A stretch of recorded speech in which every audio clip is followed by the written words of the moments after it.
back to the stream, guys. I just need to set my router up high. This is my janky Wi-Fi boosting technique. I put the router up on top of the backup fireplace, and that way I'm kind of above most of the sinks and toilets and walls.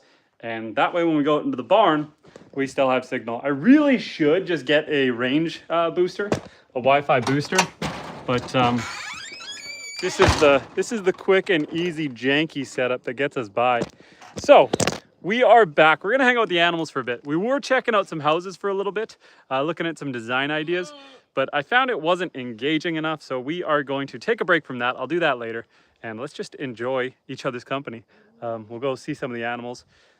I got a interesting video earlier. So over here on my deck, my goats love coming up on the deck, and what ended up happening was my two goats, Mimi and Faye, my two kind of alpha beta goats, they were fighting and they were headbutting lots. And my male goat, Orion, actually walked up between them and kind of pushed them both to either side to break up the fight. It was kind of entertaining to watch them interact that way. And Brooke says, "What's up? How's your Wednesday going?" I'm doing pretty good, Brooke. I hope you are doing well. Brooke, I have a question for you since it's quiet and it looks like it's just us. Do you ever do a live stream and forget to turn your monetization on? I always do that. I know live streaming isn't like massive money on just the watching, but because you got, I don't know, I don't think you can default it, can you? On my end, whenever I go into live stream, I got to go into advanced settings, and I always forget to turn it on until afterwards.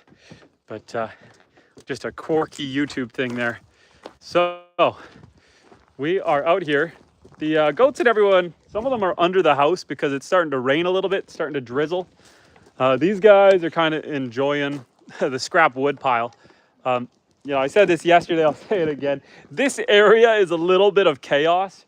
I do most of my wood building projects just out here in the yard, and then usually there's scrap wood and stuff left behind, and my kids love to play with the scrap wood, and I like to encourage it, my little carpenters. And so they had built a little lean-to structure here with a handful of screws and nails, and you know, they're trying to figure it out and play, and it was a pretty good little structure. They had fun.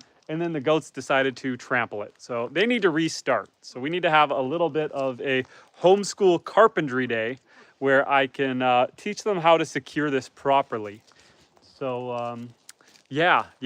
Gone are the days of being able to build a little kids playhouse for, you know, 40, 50 bucks. You're minimum looking at like 200 bucks of wood up here. It's so crazy, the price of wood nowadays. A large family homestead says, I have from time to time. They need default setups for sure. And TH Outdoors says hi. Welcome back to the chat. We decided to take this outside. Ajaz Ahmed says hi. How you doing, Ajaz? Hope you're doing good. We are just chilling outside right now. We've got some goat action going on behind us. Some goats doing goat things, just chilling. This is kind of funny. So this is part of a wall that I built for my next chicken coop. And each of the goats kind of have decided that in between each of the studs is their own little house. So you got the goats kind of turning this into their little beds, you know? It's kind of cute. It's kind of cute. I almost feel like I just need to put some straw in there. And each one of them, a chicken, you know, each one of them can take over as a little house, a little bed. Not the design intent. There's another one over there with her. This is kind of like a front wall, back wall for a chicken coop. But they do look comfortable, just chilling. Maple over here, my little fainter goat. I have yet to really bond with her. I didn't spend, normally what I do, when I have a goat like this, I will lock them in the barn for about a week or two, and I'll spend time with them every single day until they get used to me and start coming to me when I call them or pet them. Give them lots of treats and lots of love. I didn't do that with Maple because I got Maple and Evie at the same time, and Evie almost instantly bonded with us.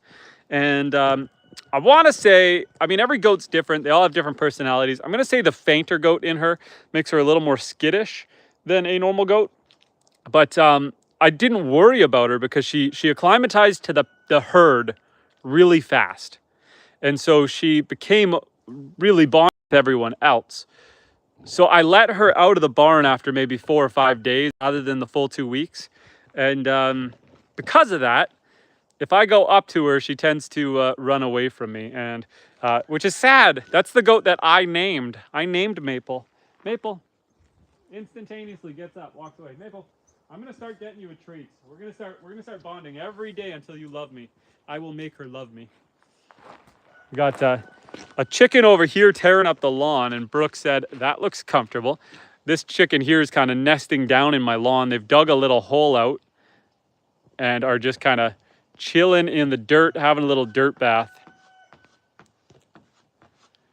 It is hard to have a nice yard when you free range your chickens because they will just chew up little holes like this to give themselves little baths. You can see how they just kick up the dirt. That's how they clean themselves. So this little hole in my lawn is now a bathtub, a chicken bathtub. Got another chicken over here just saying hello.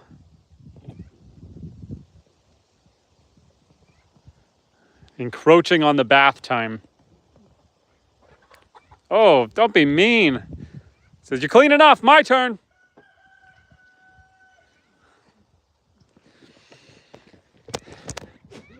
And Brooke said, haha, that's the truth. Also, turkeys dig holes, much bigger ones. Yes, it is, it can be tricky to manage everything and still maintain a nice yard. Lily has really started to bond with the goats, which is good to see because for a long while, what ended up happening was, oh boy, Lily, my first dog was a pretty, she's gotten really good at herding as well. Like she tries to herd all the animals. Her natural herding instinct has kicked in. And anyway, with Lily, our first dog was very good with humans and very aggressive with other animals. It made her good when it came to combating foxes and coyotes, but not so good with interacting with the other animals. So she would get in fights with the goats, and so then the goats would learn to headbutt. And so unfortunately for Lily, when we got Lily, we still had our other dog, and our other dog was teaching Lily to chase the goats, and Lily would get headbutt all the time. And so she was super scared of the goats. For a long time, she was afraid of the goats. But now she's gotten to a point where she feels like she can play with the goats and the cows. There's no more headbutting going on. It's more just playing now. And so it's getting a little wild over here, but it's nice to see that they've developed a relationship that is more playing and less defense offense. A Large Family Home says, I see you're almost at 2,000 subscribers. Congratulations. Thank you. I appreciate that. Yes, we are right around that corner. I think we need like 15 or so more. We'll get there soon. And yeah, it's nice. I can tell you this is as entertaining for me as I hope it's entertaining for you.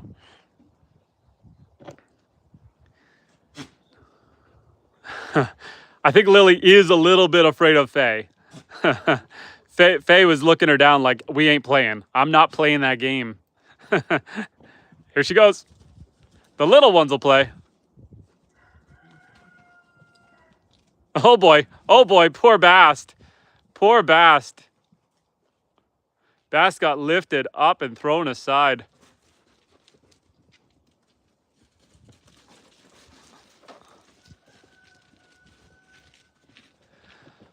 I'm glad that the goats are willing to play with Lily without like beating her up, because we don't have another dog on the property right now. And so, you know, while her and the goats used to fight, I felt bad for her because she didn't have as many friends as I'd like to see her have. But now she's learned how to play without getting beat up. Doesn't mean Mimi might not get her with a good one. Oh boy, oh boy. Hello. You know what I did yesterday, guys? I made a huge blunder on yesterday's live stream. I have some rabbits, and they're really, really pretty to look at, really cool. And I'm allergic to rabbits, and I know I'm allergic to rabbits. And on the stream, I said I'm allergic to rabbits. And I was petting one of the rabbits, and I said I was gonna go wash my hands, and I forgot to. And then I touched my face, and my face instantly started to get itchy and scratchy, and my eyes started to water. And so we had to end the stream while I was nearly in tears. So we're not going to make that mistake again. Happy chickens. Hello, how are you doing, friend? Lily, are you done? Are you done playing chase with the goats? Are you done?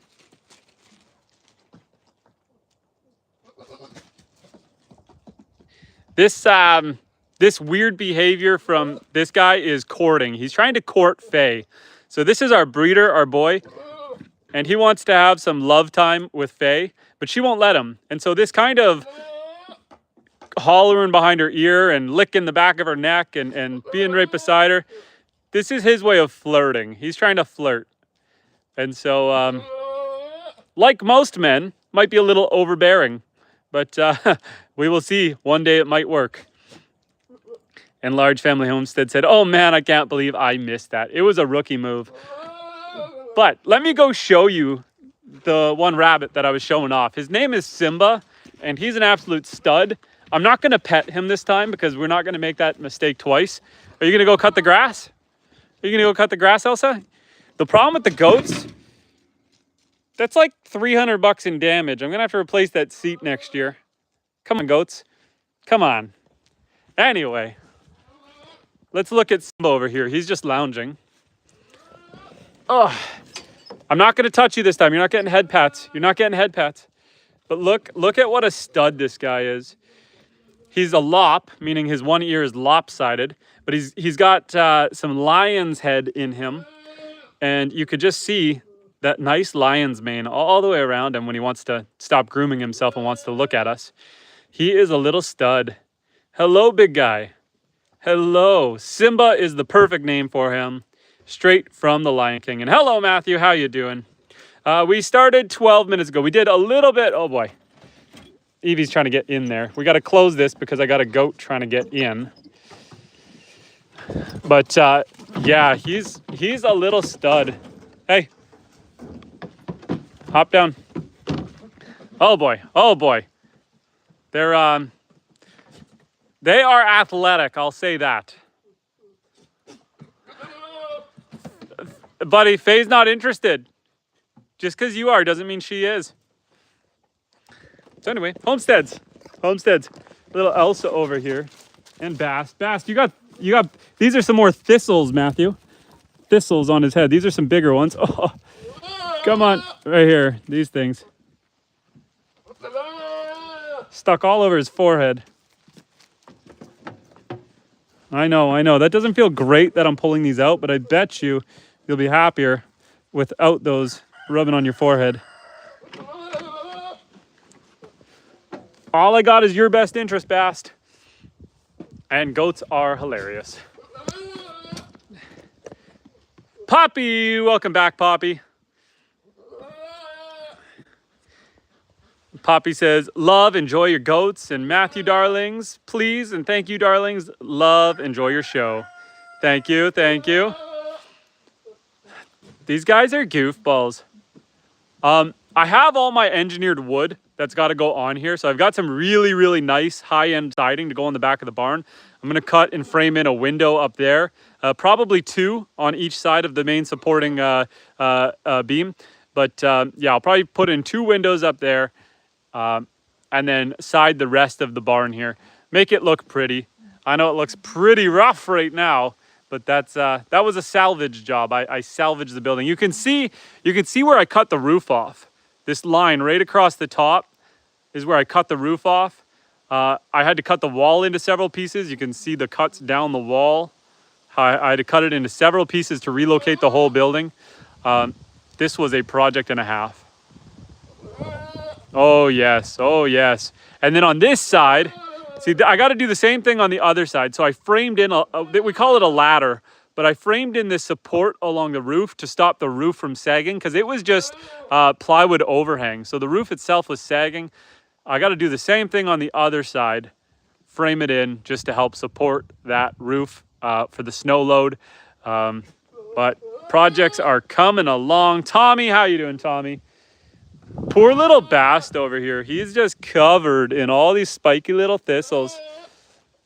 You need to be groomed, my friend. If you'll let me pull at you, I'll groom you. I need to get a monkey.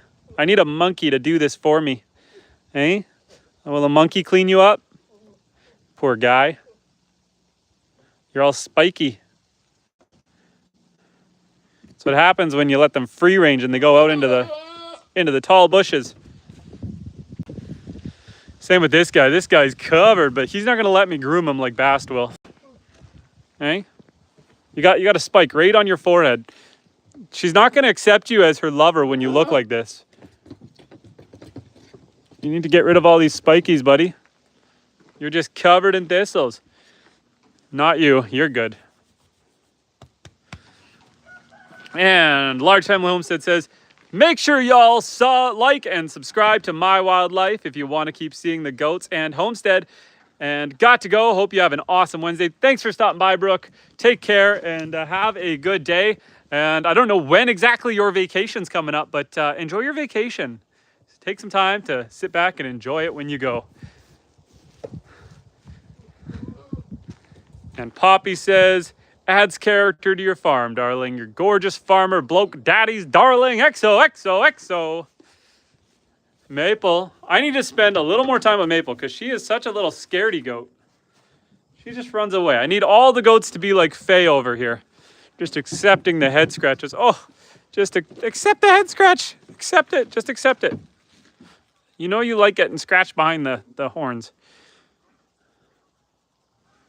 She's tolerating at least. Isn't that right? Isn't that right, girl?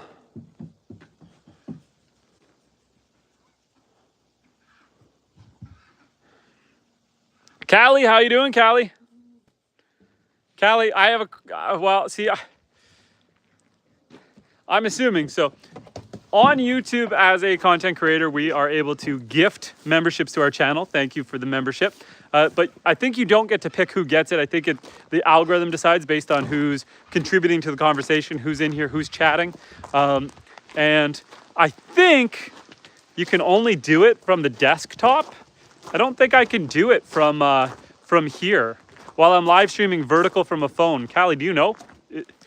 Did you do it from a phone or did you do it from a computer? And Daniel Kelly says, anyone seen Pelton? Not today, Daniel. Not today. Are you guys gonna play nice? Daniel, elaborate on this feud you guys have. Tell me more about this feud. I need to know. And Callie says, yes, desktop. I was gonna respond to your comment, but saw you live. Yeah, that's kind of what I figure is, I think the way that I gotta do it is if I wanna gift out memberships, I think I need to start a live stream from my computer, but just go private with it. And that way I don't have to actually stream anything. 'Cause I never stream from the computer. I've done it once. I'm realizing that my dog took one of my feed buckets, it's raining here, one of my feed buckets and hid it under the house. So we're gonna have to go get that. But beyond the rain, it's a beautiful day. A little cooler, we're past our hot weather. We've got about, I don't know, highs of around 19 degrees for the rest of the week. But it's kind of a nice break from these highs of plus 34. We're talking Celsius. And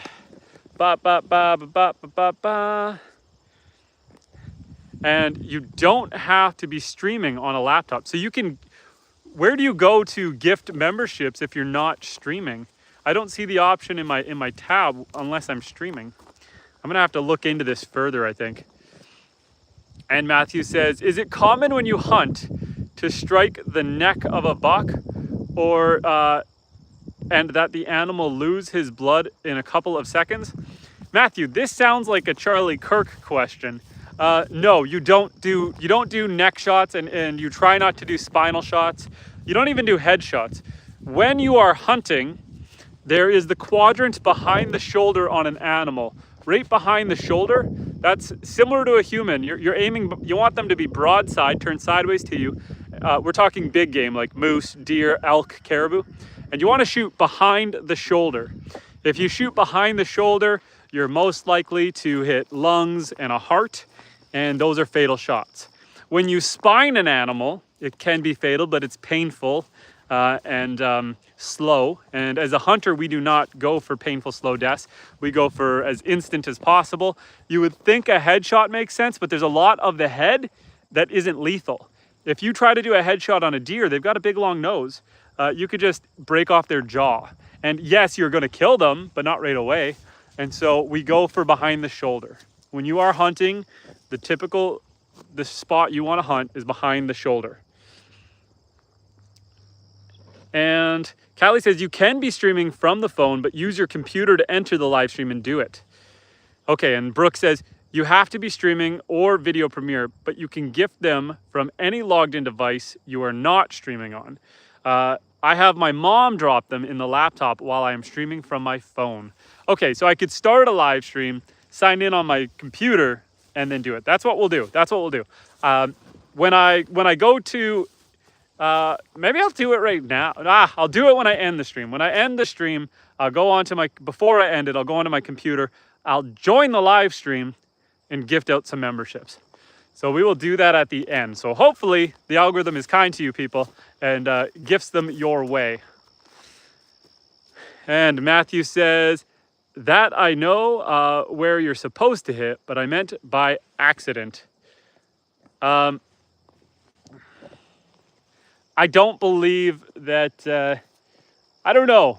I want to say no.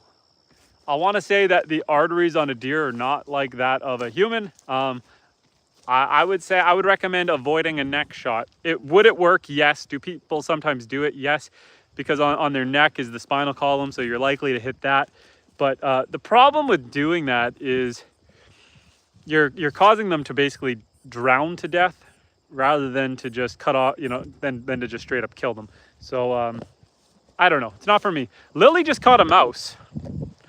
I don't know if this is too much to show you guys, but Lily has caught a little mouse. She's playing with it, but I don't think it's playing with her. I think it's, yeah, we're gonna not watch Lily terrorize a mouse. She is surprisingly efficient at mousing. She'll catch squirrels. She's caught some squirrels. She caught a weasel the other day. Yes, she is quite the little farm dog. It's things like this, like dogs and cats and stuff going after mice, which is why you want to be deworming your animals, particularly if they're farm animals or spend a lot of time outside, because yeah, they can catch parasites that way. And blah, blah, blah. I gotta see what I missed while I was looking at Lily. And Poppy said, are we allowed Farmer Bloke pen pals in Canada? Poppy, we can chat on here, on my email, which can be found on my channel, or on my Patreon if you want to talk more. And Callie says, Matthew, hi, you also got a membership on my channel. And Callie said, or if you have a video premiere coming up anytime soon, you can do it on that. That's what I did. I've never tried the video premiere thing. I've never tried it, so I don't really know anything about it. Usually when I'm doing a long form video, once I've got the video ready, I just post it. I don't really pre-time it, or I think that's what Premiere is for, is like an early release. I don't know. I've never tried. And Happy Chicken says, my husband and sons are getting prepared for deer hunting. I normally do. I normally deer hunt every year. Basically what happened was, when I was growing up, I went deer hunting all the time. And then when I had my firstborn son, I stopped deer hunting because I didn't have my own land. And so up here in Canada, by the time I lived in a city, so by the time I drove, an hour and a half out of the city onto what's called crown land, government land, where you're allowed to hunt, and then would set up a spot to hunt, you'd go through so much time that you'd be gone all weekend, multiple weekends. And so when I had my first son, I decided I didn't want to lose all those weekends with him. So I gave up big game hunting and just switched to small game hunting. So wild rabbits, hares, and grouse, so partridge. And that way I could hunt with my son. There were many times when he was a baby, all my kids really, where I'd be walking with a stroller while hunting down back roads, bush roads, logging roads.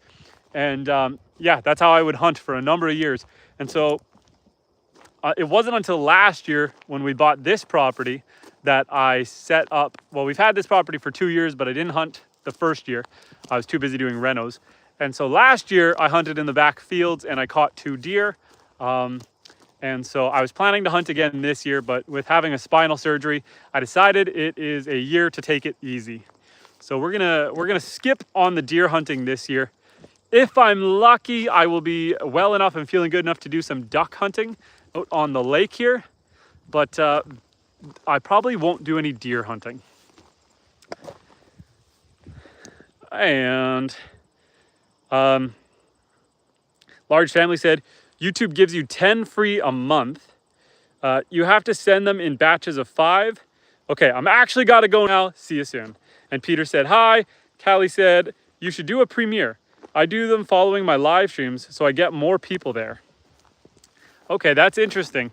So what you do is you set up a premiere to end, like if you're going to end your live stream at 2 p.m., you'd set your premiere to take place at 2:05 or 2 p.m. and that way it jumps on as soon as you end here. That's a decent idea. I haven't tried that. And Matthew says, a pre-recorded video with a live chat. Okay, is that what a premiere is? A premiere is if I'm going to post like I don't know, let's say I'm hyping up a big adventure video. Let's say I did a hunting video and I want to hype it up. I could hype it up in here and then we could watch it together after the stream. Is that what a premiere is for? And Daniel says, see ya. Take care, Daniel. And Miss Beauty says, hi, how are you? I am doing just fine, thank you. Callie said, it's good to get people watching till the end since you're monetized. Good for ad revenue since people will watch the ads in the premiere. Plus, it's fun to chat with people while they're watching together.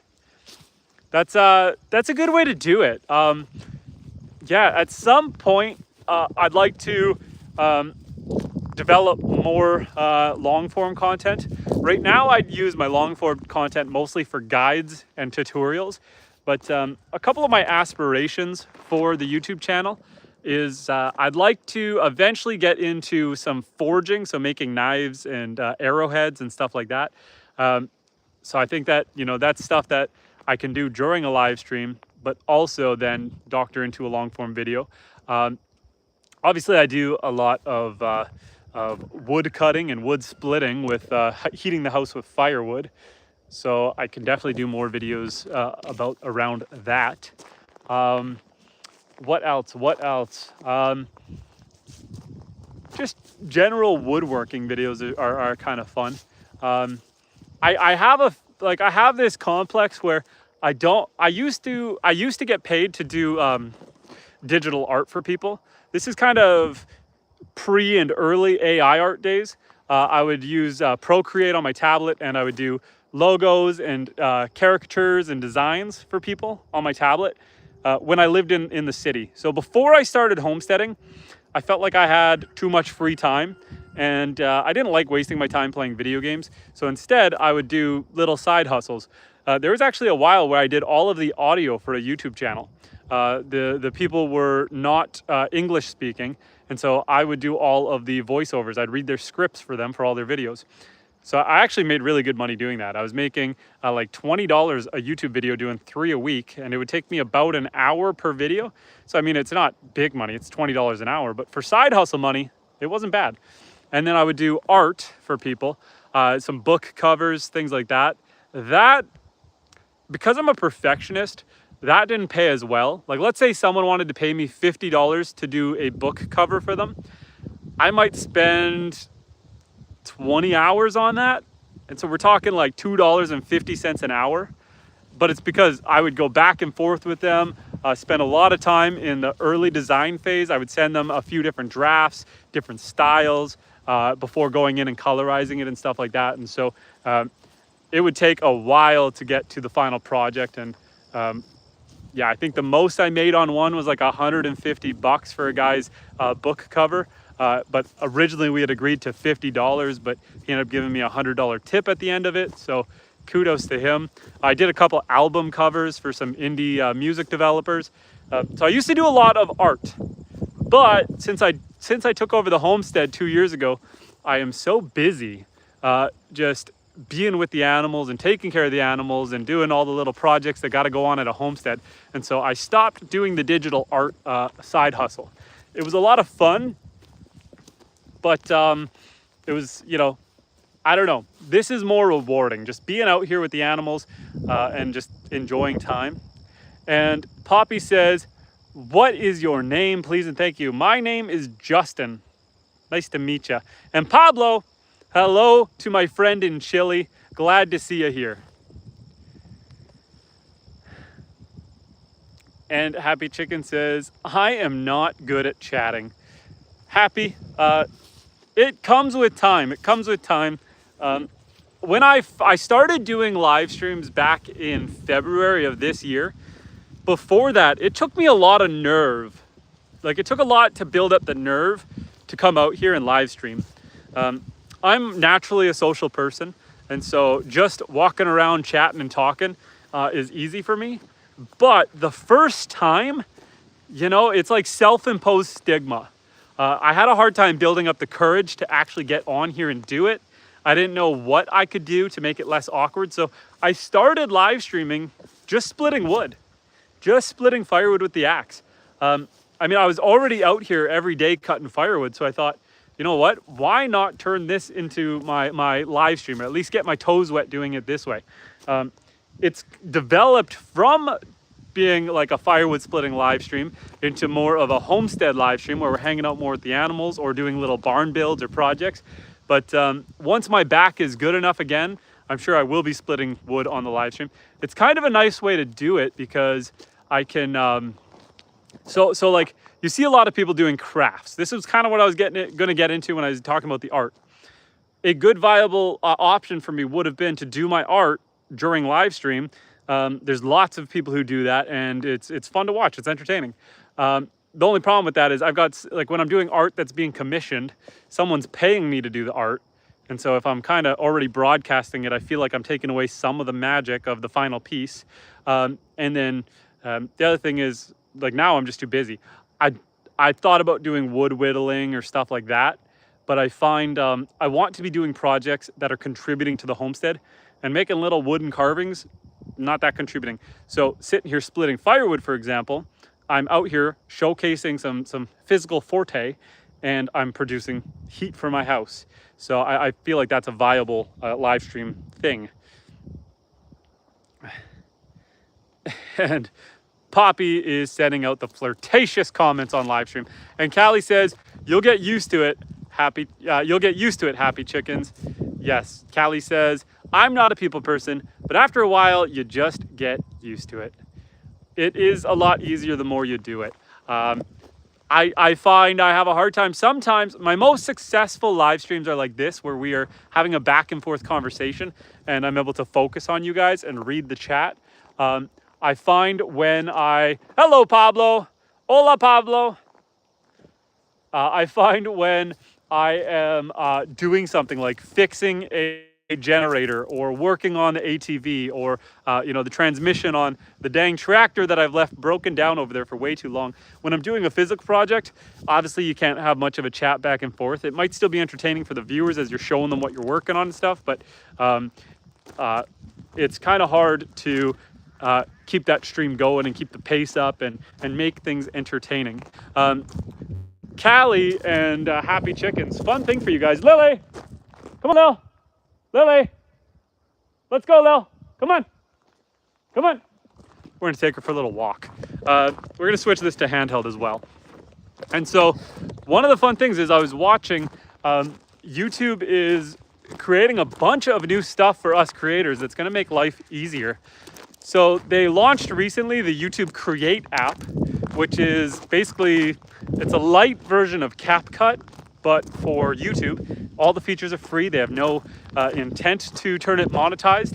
And so it's nice seeing them start to develop apps and programs that's going to make our life easier. And the other thing that they were talking about is they are going to allow for ads to roll on like the bottom bar, top bar, side bar during a vertical or horizontal live stream, and try to encourage the option. Like when you're doing a horizontal live stream, you have the option to run a mid-roll ad while you're streaming if you need to go to the bathroom, or you need to get a drink, or you just need to have a quick break to collect your thoughts. When you're vertical live streaming like this with all the goats, you got to be on the ball the whole time. There is no break. You're just going.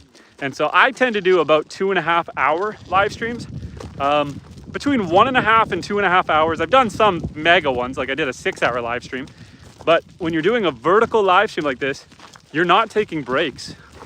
And so it can be pretty go, go, go. And so it's nice that they're starting to think about live streamers more. They're trying to build in some feature for us to make our lives a little bit easier. And yeah, they're also, so there's some apps from your live streams and turn them. Like there's things like Opus clips. There's programs that allow you to clip highlightable moments from your live stream using AI to kind of find when the engagement is, when the excitement's up, stuff like that.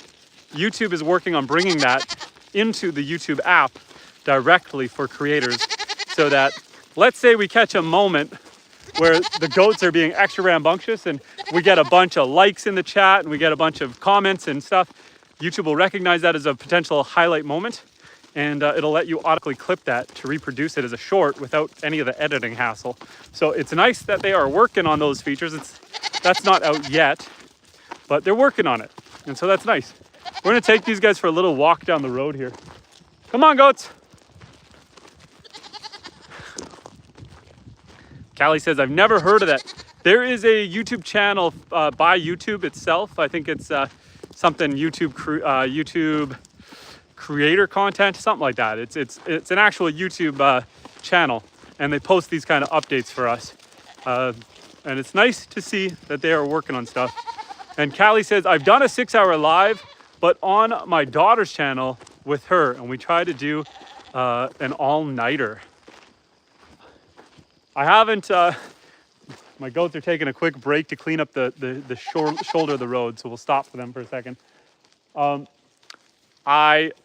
Yeah, the longest I did, I think, was either 6 hours.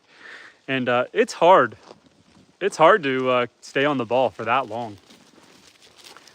But it's enjoyable when you've got the engagement. When you're pre-monetized, vertical live streams are clutch, because you get the watch hours. You're getting fed into the vertical live feed and the short feed. And so, and it's a good way to just reach out to audiences that might not otherwise see your content, but still like you. And so, yeah, I know, like, I like to make videos about the things that I've got here, of course. And because I'm outdoors homesteading channel, not everything applies. So when I make a video about a very specific edible mushroom, like for example, I made one about the violet chanterelle, also known as pig ears. The highest watched video ever on that mushroom is like 5,000 views by Paul Stamens, who is the expert mushroom guy that everybody knows. Otherwise, all the videos are like 100 views, 200 views. So when you make a video like that, knowing it's not gonna get a lot of views, it becomes kind of hard to get your watch time. And I'm kind of all about doing what I like and what I enjoy out here, hanging out with you guys, hanging out with the animals. And so I don't want to get stuck into that trap of trying to make content just for the views. I want to make content that I enjoy and that I hope other people enjoy, or that I find is useful, like guides and tutorials, even if I know it's not going to get a lot of views. I definitely try to stay away from the clickbait. And Kaner says, your kids are walking with you. All of my, not all, I have 5 human kids, but you are absolutely right. I got a bunch of kids walking with me. I'm taking them for a little walk. They are a lot like dogs. You'd be surprised at how well the goats are like dogs. They come when you call them. They want to stick together. So as long as they've imprinted on you and identify you as the leader of the pack, they're all right here. Oh boy. Apparently Maple's the leader of the pack right now. Oh, these guys are getting into some clashes. Precious Moment says hi. And Kaner says, goats used to be called kids before. Yes, sir. We still call them kids when they're young. The females, once they've had babies, they are does. Like when they're full size. Does and bucks. People used to call them billies, but they're no longer called billies. They're called bucks. So we got does and bucks, and these younger ones here are kids, goat kids. And Oreo back here, look how pregnant she is. Poor girl, she's gonna have her babies on this walk, I'm telling you guys. Let's just look at her profile for a second. Look how round she is. She's got at least 2, if not 3 babies in there. I expect another month, but I've been wrong before. She is quite round. There be some babies sitting in there. And the goats, whenever I stop, the goats stop. So everyone's just enjoying the walk. Lily, she just stays up there a little bit. She likes to be 20 feet ahead. And Kaner says she is going to give birth soon. I'm expecting her by mid-October. So within the next month for sure. Because I don't always separate out my buck, this guy, that's my breeder. Since I don't always separate them out, I don't have as much control over the breeding. What a lot of people try to do is they'll separate the male out, or they'll try to, and only introduce them to the females for maybe 1 month of the year so that they know I'm going to have babies in 5.5 months from now. We allow them to be together a lot more often than that, and so it becomes a little more unpredictable when the babies are coming.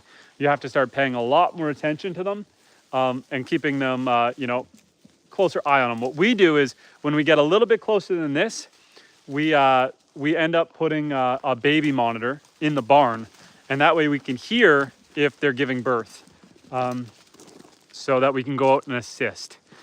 And Dan said only the young, and Parisa says, hi, where do you live? We are up here in northern Canada. And Poppy says, went walking with my neighbor's goats, lost you up in the hills and mountains and high country farming. They're loving the forest right now. Lily took off somewhere. Lily, come back, Lil. Lily likes to get a head start on us. And Kaner says, me and my wife are watching you, and we're loving it, bro. Thank you. If you have any questions or concerns, feel free to ask. The goats are disappearing into the woods, but I have 156 acres here. Come on, goats. Come on out. Good goats. Good listening. Good listening. I've got 156 acres here. It's a peninsula. Lily, come on, Lil.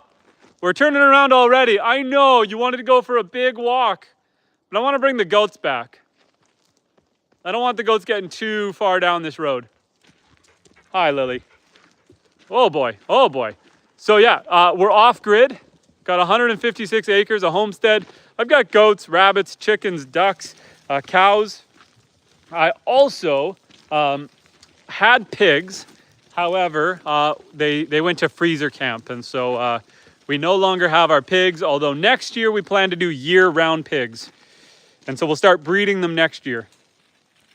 And Precious says, you are in India? Indian people? No, I'm not in India. I am in northern Canada. Northern Canada. And Kaner says, I would love to come visit your farm. Stay for a couple days for a good price? Question mark, question mark. You know what we plan to do, Kaner, is we plan to build another house on the property within the next, I would say, 3 to 5 years. And then from there, within the next 5 to 7 years from now, I would like to turn my existing house into an Airbnb resort rental. And so because I am in a remote area, I've got the lake. We can do a fishing, kind of a fishing package, offer full use to the boat, toured guides. We've also got the homestead, so we can allow people to socialize with the animals, like a little petting zoo. And then just, you know, the whole off-grid experience. We've got a beach on the south side of our property, our own private beach. So it's like the perfect piece of land. The perfect piece of land to get people out here. So that is in the plan. And the reason why I say I would like to do it in about 5 to 7 years is because I still have young children. And so I would like to wait till my children are a little older before I fully open up an Airbnb. And are you from India? No, I am from northern Canada. Canada. You know, oh, Canada, our home and native land. That place. You know, think hockey. Canada. I'm from Canada, eh? And happy chickens out here grooving and saying hello. You're falling behind, pregnant mama. You're falling behind, my girl. I'll wait for you. She is so round. I keep saying that I don't expect her to have her babies until mid-October, but like maybe she got pregnant sooner than I thought because she is so thick. Like she's doing the whole like hip waddle when she walks. She is super preggo. I don't know. We're gonna have to start keeping an eye on her. I had this once with Mimi where I thought she was ready to pop just like this. She got super round, super wide, and then she ended up thinning right out. She like went through a bit of a growth spurt and she thinned right out. And I thought like, what happened? Did we lose the babies? Was she just not pregnant and I was wrong? And then a month later, she had her 2 babies. And I think it was just the way they were sitting. They were sitting on the outside versus sitting kind of closer together underneath her. And so, yeah, it looked like her, where it looked like she was about to pop any day now. And it took a whole nother month. For that month, I spent every day checking on her for a whole month until she finally had those babies. And I was worried something happened that we lost them because, you know, like I said, she went from super round and plump like that, and she kind of looked like she thinned out. But just the way they hold their weight. Ain't that right, goats?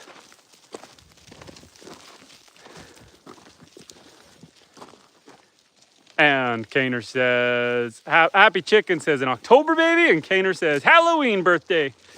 And Precious says, ba ba ba ba ba ba ba. Do you understand me? Do you know me? Do you know Addie? I'm thoroughly confused, Precious. And Jay Scott said, hey, I'm back. I'm back now. Okay, sorry. I'm back now. Okay, sorry. My wife called me because my dog is a little bit of an escape artist. She is a flight risk. And so I guess someone had texted my wife that my dog had taken off down our road. She's been with me the whole time I've been out here, but maybe she did go down and came back. She's with me. So sorry, I had to take that call because it was my wife calling. We are back now. Sorry for booting you guys out. Yeah, come on, goats. Here's Gabby. Gabby's chilling in the field over here. Hi, Gabby. Come on, goaties. Let's go. Let's go. Gabby's jealous. Don't touch the wire. It's sending out the electricity, Gabby. Don't touch it. Don't touch it. We got 13,000 volts. 13,000 zooms going on that wire. Don't touch it. And Sarah said, why do people keep accusing you of being from somewhere other than the place you're already stated you're from? Sarah, I don't know what that was all about. I have no idea. And Kaner says, you froze a couple seconds. What happened? Sorry about that. Marina says, so sweet you were walking your goats. Hi from Scandinavia. And Happy says, see you next time. Say hi to your wife. Thank you, I will. Yeah, sorry guys. I dropped some of you out of the stream because I had to take a phone call. My dog, Lily, who's over there. Lily!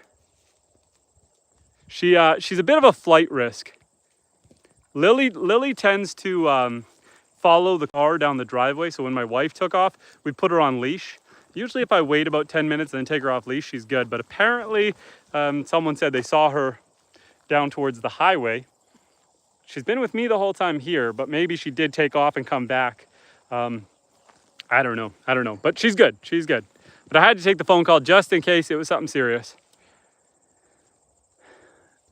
And Sarah says, some people's children. And Poppy says, Lily's Bing got a life, world, universe together of her own. Poppy, that was confusing, but yes, Lily is off doing her own thing. And all the goats are trying to clean up the weeds over here. This is my electric fence setup. It's pretty simple, but it's very effective for the cow. So a couple things. One, this is temporary fence wire. This electric wire here, it is breakable. It's flexible. It can move around a little bit. You can see it kind of shaking here as Gabby bumped the metal bar. It doesn't work with the goats because the goats can squeeze under it or push through it. But it's really effective for a cow. Now, what I'm going to do is switch this wiring out for high tensile metal wire. And that way I can add 5 strands. So the bottom 3 close together, and then the last 2 spread out. That'll keep the goats in. On your corners, you gotta have wooden posts. These are concreted into the ground about 3.5 feet, 4 feet. And then what I'll do is when I go to add the high tensile wire, I'll add a brace across top and diagonal because all that tension is gonna wanna pull these in. So you want them to act together to support it. As far as the actual fence itself goes, it's really simple. A solar panel tied to a charge controller. This is regulating how much voltage is going into the battery. So from the solar panel to the charge controller, down to the battery, then from the battery to the Energizer. The Energizer is going to the fence, and then I've connected the top wire and bottom wire. So these are my hot wires. The middle one is tied to the ground. So I've got these ground rods right here by my foot. I've got 3 of them spread out here. And that's kind of a complete setup. This is like a 0 maintenance setup. Solar panel keeps the battery always charged, and then everything else is doing what it's got to do. Super, super simple. And Darlene says, hi, Justin. And Daniel says, anyone see Pelton? Pelton is not in the chat, my friend. Sarah says, how do you keep your animals safe from wildlife? I have a micro farm, and I've got bobcats and cougars constantly killing my animals. So a couple of things, Sarah. One, I am super fortunate and blessed based on my location. I've got the lake here, and the lake, I'm actually on a peninsula. I'm the last property on this peninsula. So the water goes all the way around behind the property and all the way back. It's 156 acres. It's a big property. But what I do is in the spring, what we have most of our issues with foxes, wolves, and coyotes. For the wolves and coyotes, what I do is in the spring when the ice is still frozen but about to thaw, I go into the forest with my pew-pew and I let off some warning shots. And I'll do that, maybe once every other day. And that's usually enough to scare all the wolves and the coyotes back onto the lake and they take off. So as long as I get them off the property before the ice melts, then I'm safe from wolves and coyotes. And then as far as the foxes go, I've lost a couple ducks to foxes. They're the hardest thing to control because they're nocturnal. Come on, goats. We'll walk back this way. They're the hardest thing to control, but I have cattle fencing and goat fencing around my ducks and chickens area. And then I make sure to lock my ducks and chickens up at night inside their coops. And so far, that has been a big win there. I don't have cougars to contend with, so that hasn't been an issue. They're around here, but again, because I'm a peninsula, they got to come down this one road to get to my property. And they're not really that brave to come walking down the road. I've got Lily here, my dog. She does a good job at chasing things away. She caught and killed a weasel the other day. If she didn't catch and kill that weasel, there was a chance that weasel could have gone and taken out a few of the ducks. So kudos to Lily for doing her job. So a dog is a good idea. We're getting a donkey in the spring. A donkey, it's a big investment, but they're a very good protector animal. They make a ton of noise, and they can actually unalive foxes. So they're a good choice for a companion animal as a protector. A little expensive because, at least up here, so donkeys, they have a 12-month gestation period, and then they got to spend about 6 months with their mom. So it's about 1.5 years between you know, your donkey getting pregnant and having a baby for resale. So they're expensive. They're like 2,500 bucks, 3,000 bucks for a donkey, a juvenile donkey that's weaned off the mom. But you know, they live a long time, 20 plus years. So it's an investment animal. Yeah, I mean, as far as hawks and eagles go, we've just been lucky. Haven't lost anyone to that. I mean, I've got my chickens just free ranging in the yard over here. They're kind of spread out all over the place, but it hasn't been an issue. We haven't lost any. So as long as we lock them up at night, they seem to be pretty safe. Lily's the biggest threat, I guess. Isn't that right, guys? Isn't that right? But she's really good. She's really good. And Poppy says, Lily being her own woman. A message while out walking. It's school holidays for us. Nice. And Patricia says hi. Hello, Patricia Ugviksha, Sam Smith, XYZH. Said, how you doing? That was my best effort to say your name.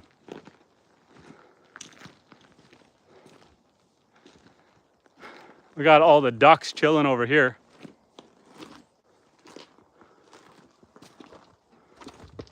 There are way too many feathers on the ground right now. I think the ducks were, I don't know, they're shedding some of their feathers. There's some feathers on that guy's nose. A lot of feathers on the ground over here. Oh yes, ducks, I hear you. I hear you. I don't have any treats for you though. I didn't bring you any treats today.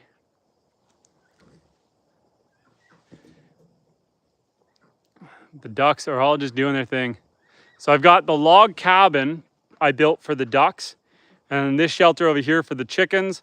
And then this fall, I need to put together another little structure for the chickens so that I can insulate and heat it. And then that'll be kind of their winter yard, and the other structure will be behind that. So we got some work to do yet on the homestead. There's always projects to do.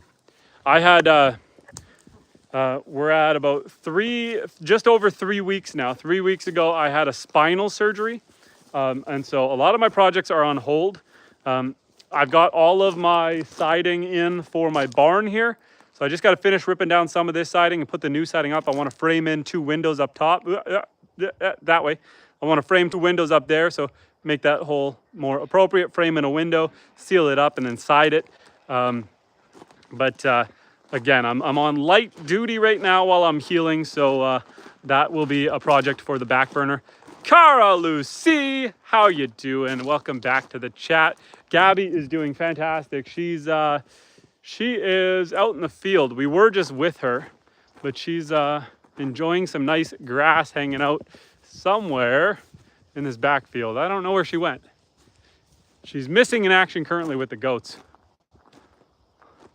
Where did I lose the goats to? They didn't follow me back. Let's go find everyone. We're gonna go for a little walk out this way and see if we can find them. And Sarah said, I'm in the upper left part of Michigan, and yeah, I gotta deal with coyotes too. I've seen donkeys pick up / terrorize sheep and goat.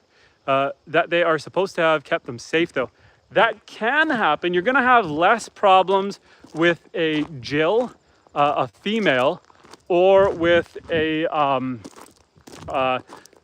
Jenny, I should say, or with a John, a castrated donkey. You're gonna have most of your problems with a Jack. The Jacks, the male donkeys, are the more aggressive ones, like most animals, including humans. And so you know, if you're gonna get a donkey, you might wanna lean towards a female. I'm kind of talking out my rear end a little bit because I haven't done it yet. There's one auction this weekend that I'm gonna be keeping an eye on because there's one John, a castrated male, in the auction. And so I'm going to keep an eye open on that. But otherwise, oh, there's Gabby. Come on, goats. Mimi. Come on, Mimi. Come on, Faye. Come on, everyone. Let's go, let's go, let's go. Come on, everyone. Let's go, let's go. What are you doing? Come on. Come on, goat army. Come on, goat army. Let's go. Let's go, let's go. Left, left, left, right, left. My little marching army of goats. Gabby, I'll come visit you. Give me a second, Gabby. Gabby's walking back and forth along the fence, mad that I'm on the outside of the fence. She wants in. Gabby, give me a second. I'm coming.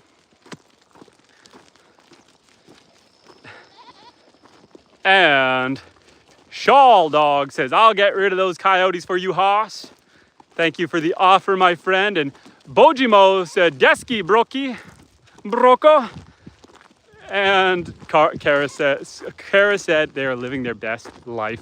And also, I was getting ready to ask if that was Gabby sneaking up behind you, stalking me over there. I've got the fencing kind of jinky right now because I just brought this sea can to my place. I plan to turn that into some dry storage as well as a barn. Look at this little squirrel. Look at this little guy right up there on top of the playset, safe from Lily. Hello, squirrel. Hello.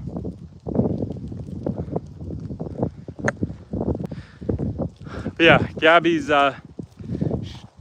she's a little mad because I think the goats are out and about right now. Come on, goats. And Gabby's locked in the fencing. So we're gonna try to put the goats back in the fencing so Gabby has some friends. Come on, goats. Come on, everyone.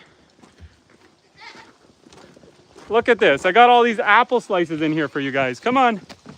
Come on, everyone. Come eat some apples. Enjoy some apples.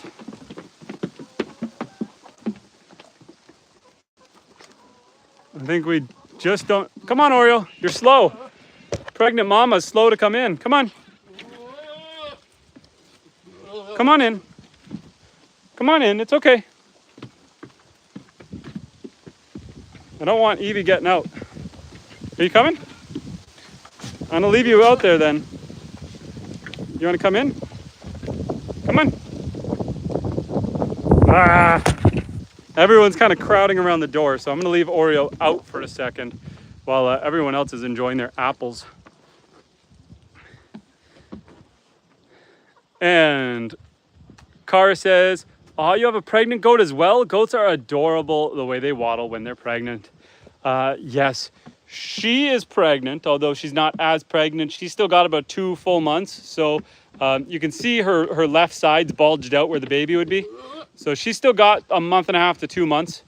And then she is more like within the next 3 weeks, I would say. She's probably got twins or triplets in there. Otherwise, everyone else should not be pregnant. Maybe Noe could be pregnant, but she's not far along yet if she is. She just had a baby, so she's not pregnant. And Maple over here is a little too young. And same with Evie. Are you eating a whole apple there, girl?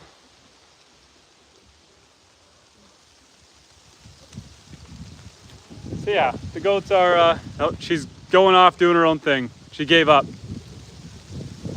We got some chickens coming to say hi as well. Okay, we are gonna do something different for a second. Oh boy, sorry, Evie. We're gonna go inside the house for a second. I'm gonna go on my computer because I really would like to figure out this whole how to gift memberships. And so we're gonna go inside and I'm gonna sit down. From what everyone telling me, you gotta do it from a computer while you're live streaming. So we are gonna go sit down. We're gonna answer your questions, chat, have some coffee, and I'm gonna figure out how to gift out some memberships. Now, if you don't get picked, that's not my fault. When you're gifting out a membership as a YouTuber, YouTube decides who gets it, not me. But it's something I can do, and I've been wanting to do it for a while. Kara says, do you sell the babies or do they add to your herd?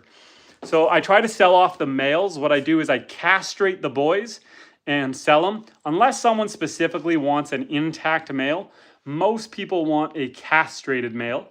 And so I castrate the boys and then I sell off the boys. A castrated male goat goes for around $150.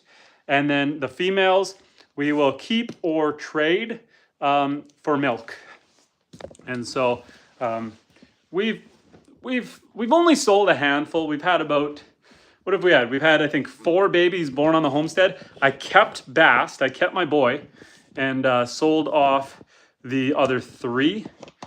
And then goats are actually bred for food as well. I had someone else give me a couple goats to butcher for them. And so they kept one of those and I kept one. But yeah, my preferred method is to resell them rather than butcher them because I spend so much time taking care of them. The last male goat that I had born on the homestead, I couldn't find any buyers for him at first, so I ended up naming him Meat because I was thinking that we were going to have to eat him. But I kept him around long enough that we found someone who needed a new companion animal, and so we sold him. So we were able to save him from the freezer. So I'm going to log into my YouTube on the computer for a second, and I'm going to go over to my channel. This is a first for me, so bear with me 1 second while I try to figure this out. So if I come onto the live stream, and I gotta mute my own ads, I believe I can come say hello, and it should pop up over here. That's me saying hello. And Kara says, I remember when I took vet science. Before getting my vet tech license, we learned how to castrate animals and were initially taught on goats.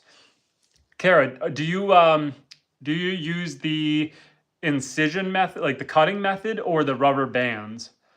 And Sarah says, LOL, I love how you talk to your animals like they're people.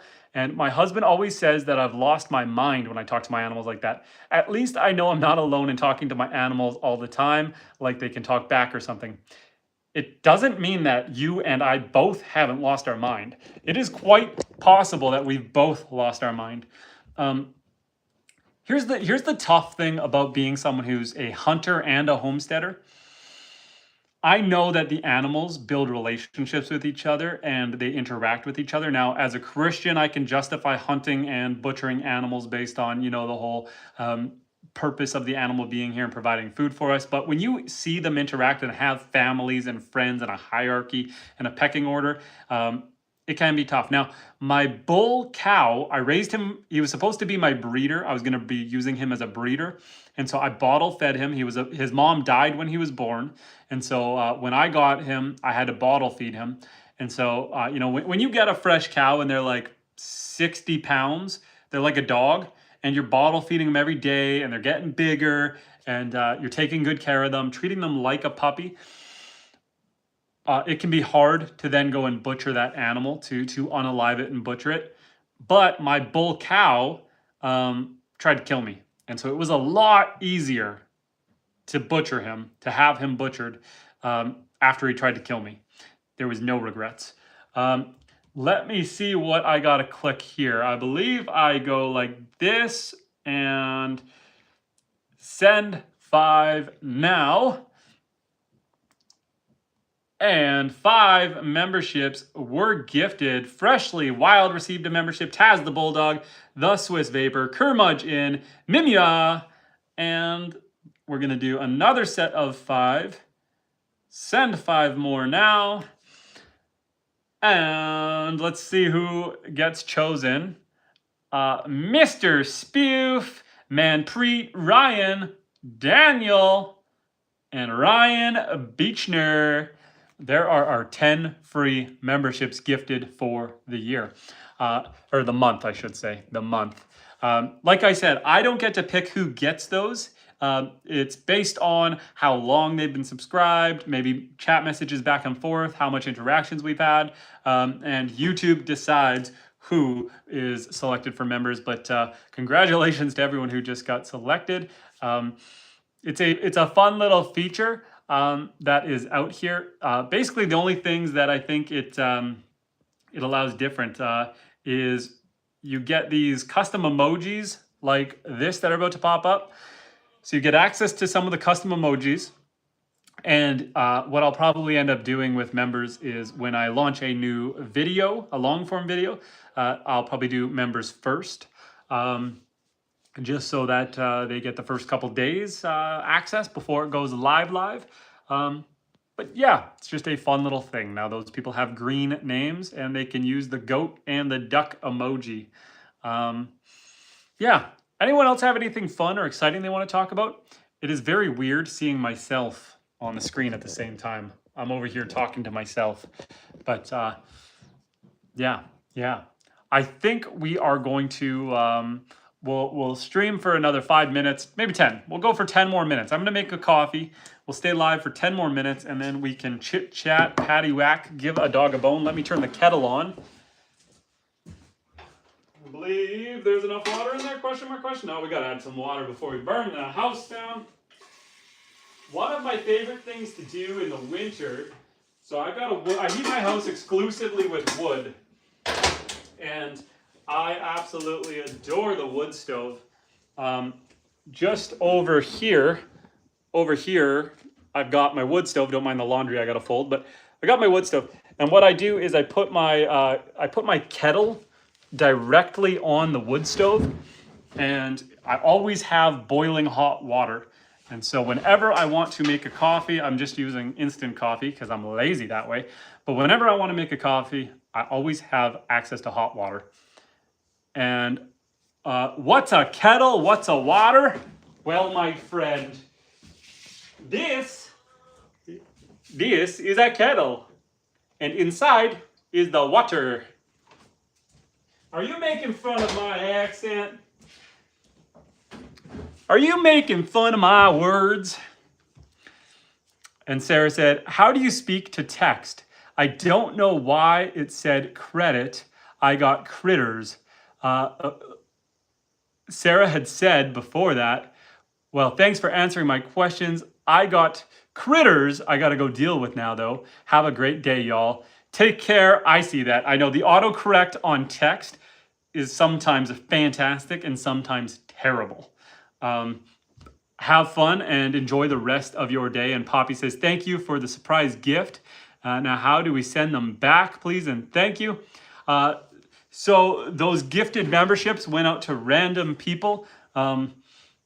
Basically, when you click the money button, there's the little money button in the chat.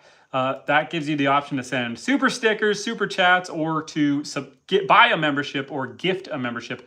As the content creator, I have the option to gift up to 10 free memberships a month. Oh boy, we're dropping our mouse. What a membership allows for is basically there's some custom emojis that I've set up, like these, that the membership gives you access to. It makes your name stand out in green, which makes it easier for me to identify you as a regular viewer and give you kind of priority. Whenever someone with a membership is chatting, kind of they get the priority response and access to other things like early access to long form videos, short form videos. I can make exclusive videos that things that I might not think that the greater audience could necessarily appreciate, but something I think my members would. So maybe a cute animal moment, an update when we have babies on the farm, something like that, some exclusive content. So that's what memberships are. They're not necessary. It's just another way for people to subscribe to the channel and support the channel monetarily. But we are able to gift out 10 free per month. I don't get to choose who gets them. So it's more based on the more frequently you are in our streams and commenting on our videos and you're hanging out with us. You'll see, Poppy, the number 2 beside your name under top fans. So that means YouTube's giving you points and scaling you based on how often and frequent you're interacting with us. And that's kind of how you qualify for the free memberships. And Max said, greetings from Siberia. Hello, friend. Kara said, do you play piano? My fiance and I inherited his grandmother's. He plays a bit. I used to play violin. I play the drums. I'm a drummer. I know very, very little piano. You know, I could play certain kind of.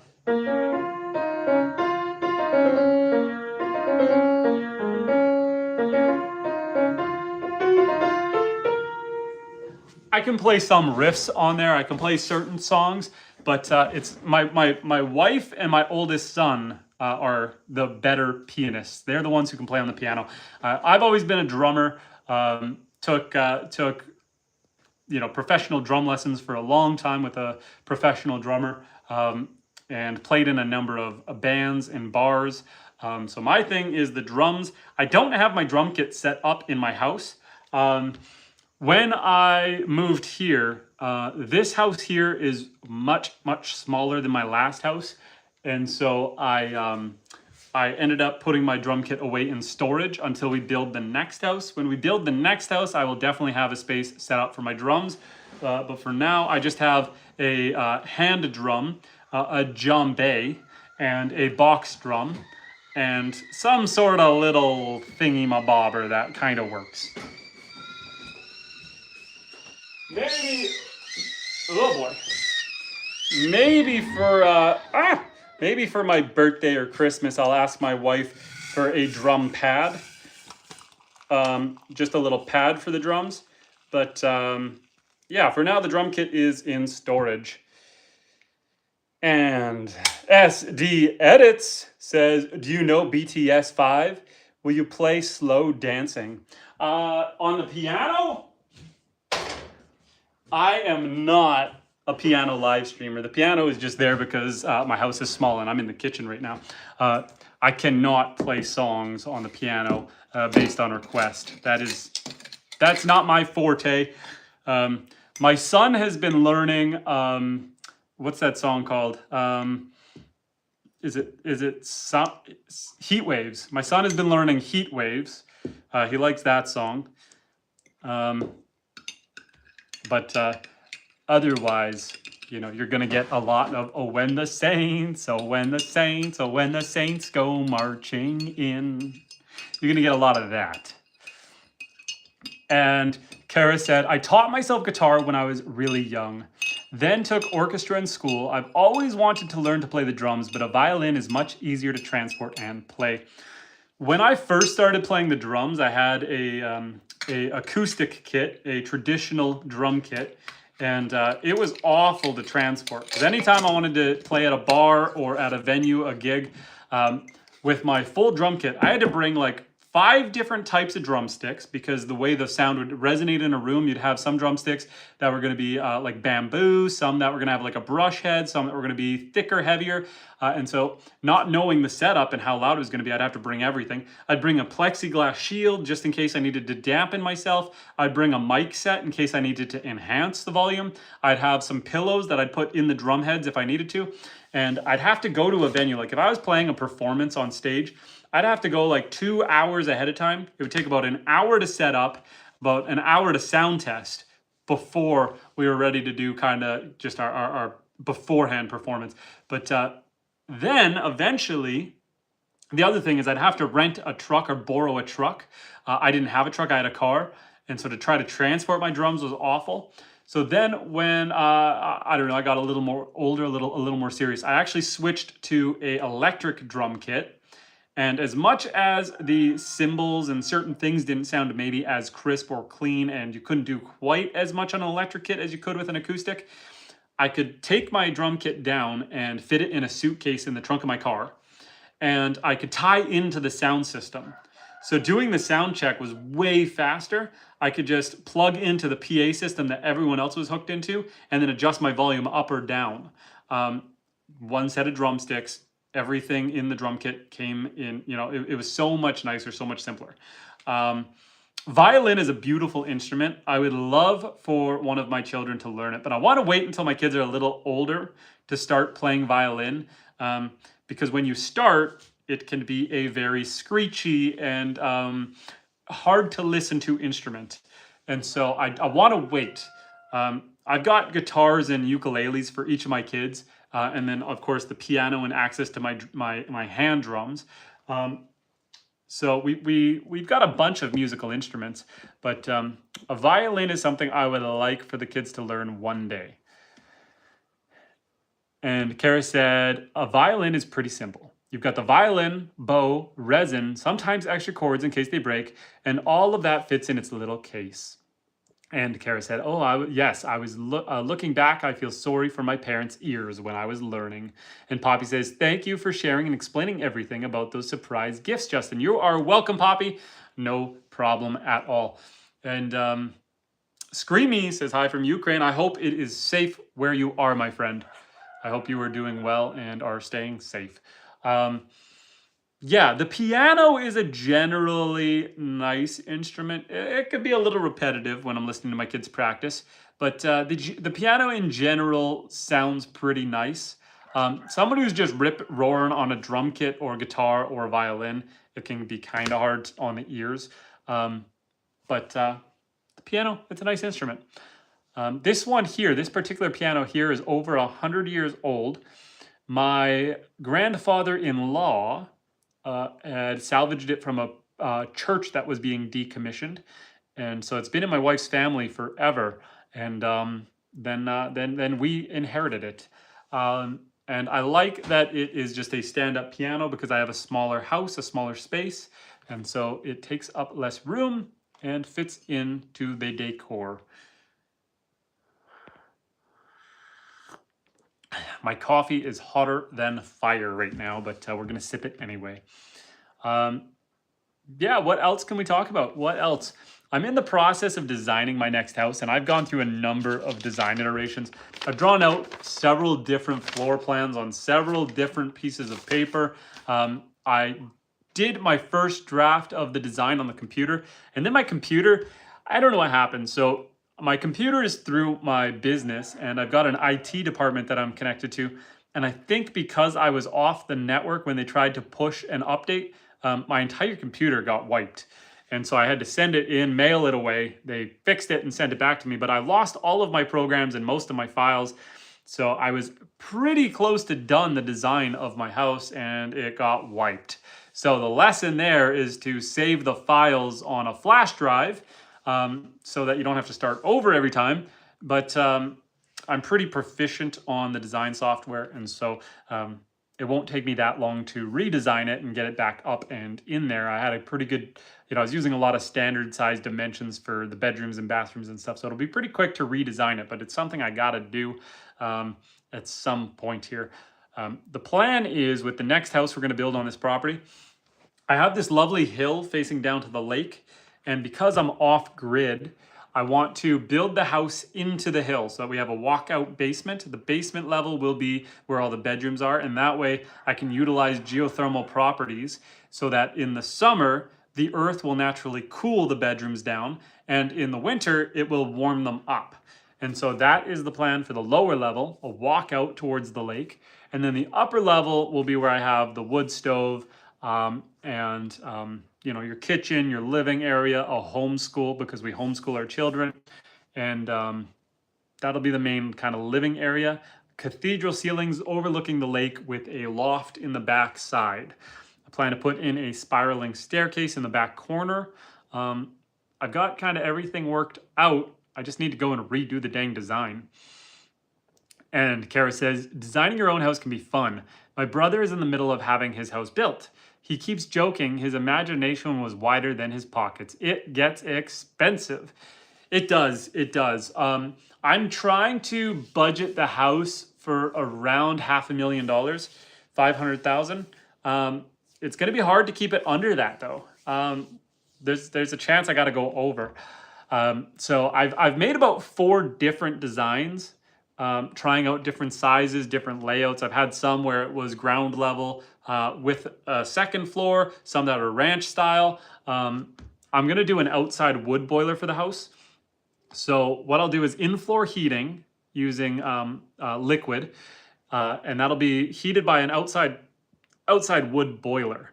The nice thing about that is right now with this house, I have the wood stove over here, and I need to stock that with wood every 3 to 4 hours to keep the house warm.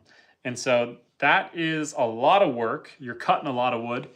splitting a ton of wood, and I got to get up in the middle of the night at least twice if I want to stay warm. Keep in mind, up here in northern Canada, our winters get to minus 45 degrees. And so at minus 45, it's hard to keep the house heated. This house was built with 4-inch walls.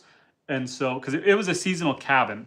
And so I stripped the seasonal cabin down to the studs and insulated it all and put the walls back up. But, and then this behind me is actually an addition. So this is a full addition I put on the house. This wasn't there. And that addition, I fully spray foamed the floors and the walls. So that stays nice and warm. But the rest of the house stays pretty cold. And so I burn a ton of wood. Now, the goal with the outside wood burner, you can fit 4-foot long logs in. You don't have to split them. You can fit full logs in. And so that way you only have to stock it 1 to 2 times a day. And then because it's on a boiler system, you can control how warm it is on a thermostat. So that is the goal with the next house. And then what I'll probably do is I'll probably put in-floor heating on the lower level and main level. And then I'll also on the main level have a wood stove. The wood stove will mostly be for the just enjoyment. I love having a wood stove in the house. I love the smell of it. I love the warmth it gives off. But you got to be careful if you're doing that, because you're going to have to run dual zone thermostats on the in-floor heating so that having the wood stove going doesn't make the bedroom too cold downstairs. So lots to think about, lots to plan. I used to be a junior engineer, a civil engineer. And so I have a lot of that kind of worked out. I've done some housing designs before for clients. And so I know a lot of the in and outs, but when you start doing it for yourself and thinking about your dream house and trying to get all your wants versus needs in there, trying to figure out how big to go, how small to go, there's a lot to think about. There's a lot to think about. And Kara said, if I remember correctly, you're in Canada. I'm in the US and it seems prices of everything are skyrocketing. Inflation is insane. And Alvin says hi, and Poppy says, we live in a 100-year-old house. My ancestors paid 120 pounds for 1 acre of land, and bush orchards and veggies, gardens and vineyards and wineries and olive groves close to township too. Yeah, it's not like that anymore. Just because labor is so expensive nowadays, costs you hundreds of thousands of dollars to build a house. Kara says, where I live in the US, we have about a month where it gets pretty cold. Not as cold as up there though. Then we have a few months where it is comfortable before it is horribly hot. So up here in northern Canada where I am, we have about 6 months of snow.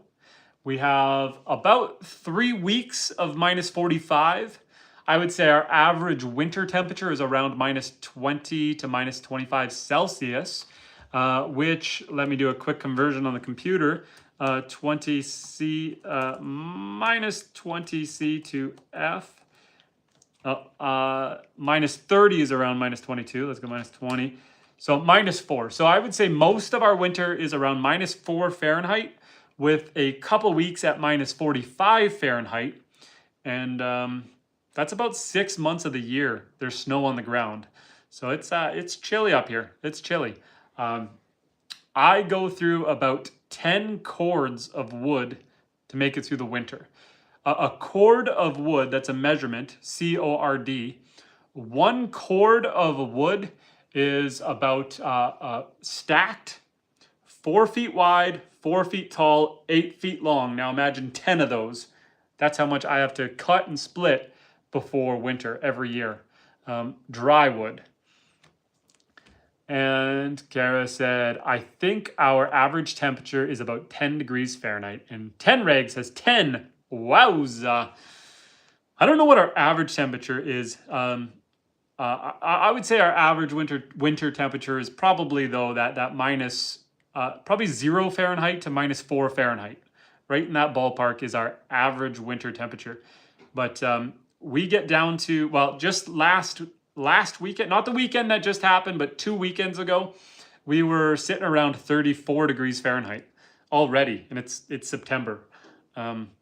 It gets chilly. Tenreg says, are you in northern Manitoba? I'm in northern Ontario up towards Hudson's Bay. So I live off-grid.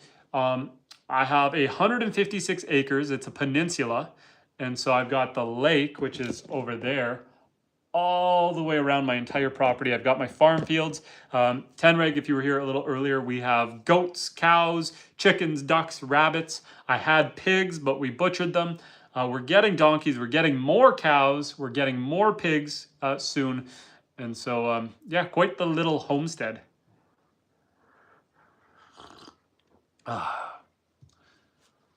Yep. And Kara said, the coldest I remember it ever getting here was like -11. And it never stays that cold. It is generally above 0. Let me play a little game. I am going to say, based on your information, you are somewhere in the... Let's go somewhere in the... Are you in the Wyoming area? I'm going to go with Wyoming. I'm going to say you're somewhere around Wyoming. A wild guess because America is big. And Tenreg says, so do you work remotely or just focus on homesteading? So I do have a full-time job. Ooh, East Coast, I am wrong. You are in West Virginia. Okay, I have a full-time job. I run a logistics company. Got some 30 employees, somewhere around there. But I'm currently off work for a few weeks. I had spinal surgery 3 weeks ago. So basically 13 years ago, I had a bad hockey injury. I've been ignoring it for the last 13 years, but it's getting worse and worse with time. And over the last 7-8 months, my back has been quite bad. And I was trying to do everything I could to stay on top of my spinal injury. I was going to the gym 3 to 5 days a week. I was taking different amino acids. I was trying to do my best to stay in shape, stay active. I bought a skid steer so that I'd have to bend over less cutting firewood. So I bought a machine so I could lift the firewood up, so I was bending over less.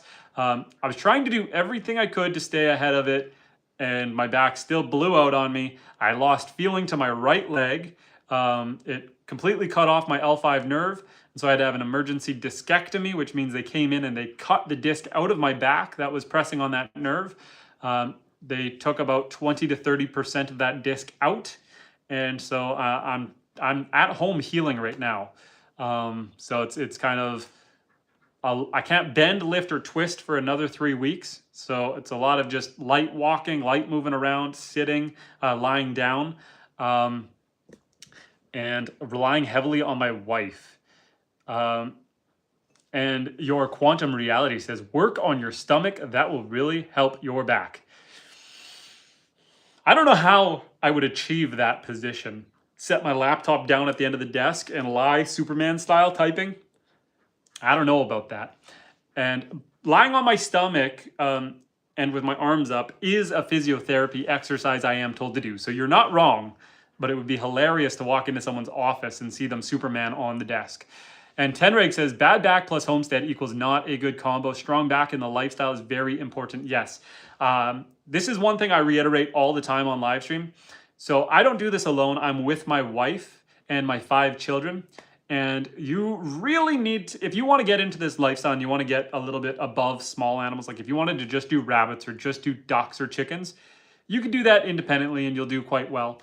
But if you want to get into more animals and more infrastructure and bigger animals, you need to have a partner, a family member, someone who is willing to do it with you and who is also passionate about it, because burnout is a real thing. If you get stuck doing all the hard chores all the time by yourself, always going, always grinding, you're going to burn out. It's a lot. You know, when we're getting out there and we're milking the goats twice a day, we got to muck out the barns, the barn once a day, the chicken coop every other day. You're constantly out there collecting the eggs, checking on the animals' health, fixing fences, adding supplementary food and treats and all the fun stuff that goes with it. And you're working a full-time job. It's a lot.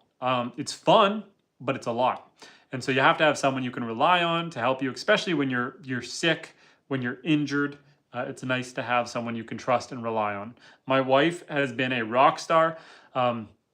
She's been managing the farm with as little help from me as she can get. I still have to help her do certain things like fence repairs and stuff, but she's a rock star. So kudos to her.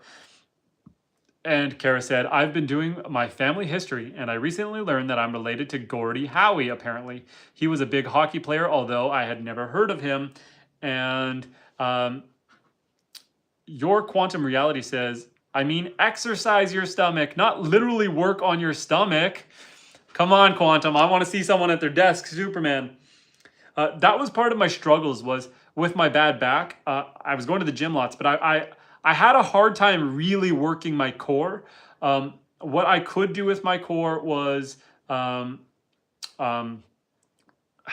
could do a lot of like if you're doing the seated position and raising your legs up to your body, but the pressure on my lower back, because my disc has been destroyed for so long, trying to do crunches or leg raises put too much pressure on my lower back, and I found I was doing more harm than good.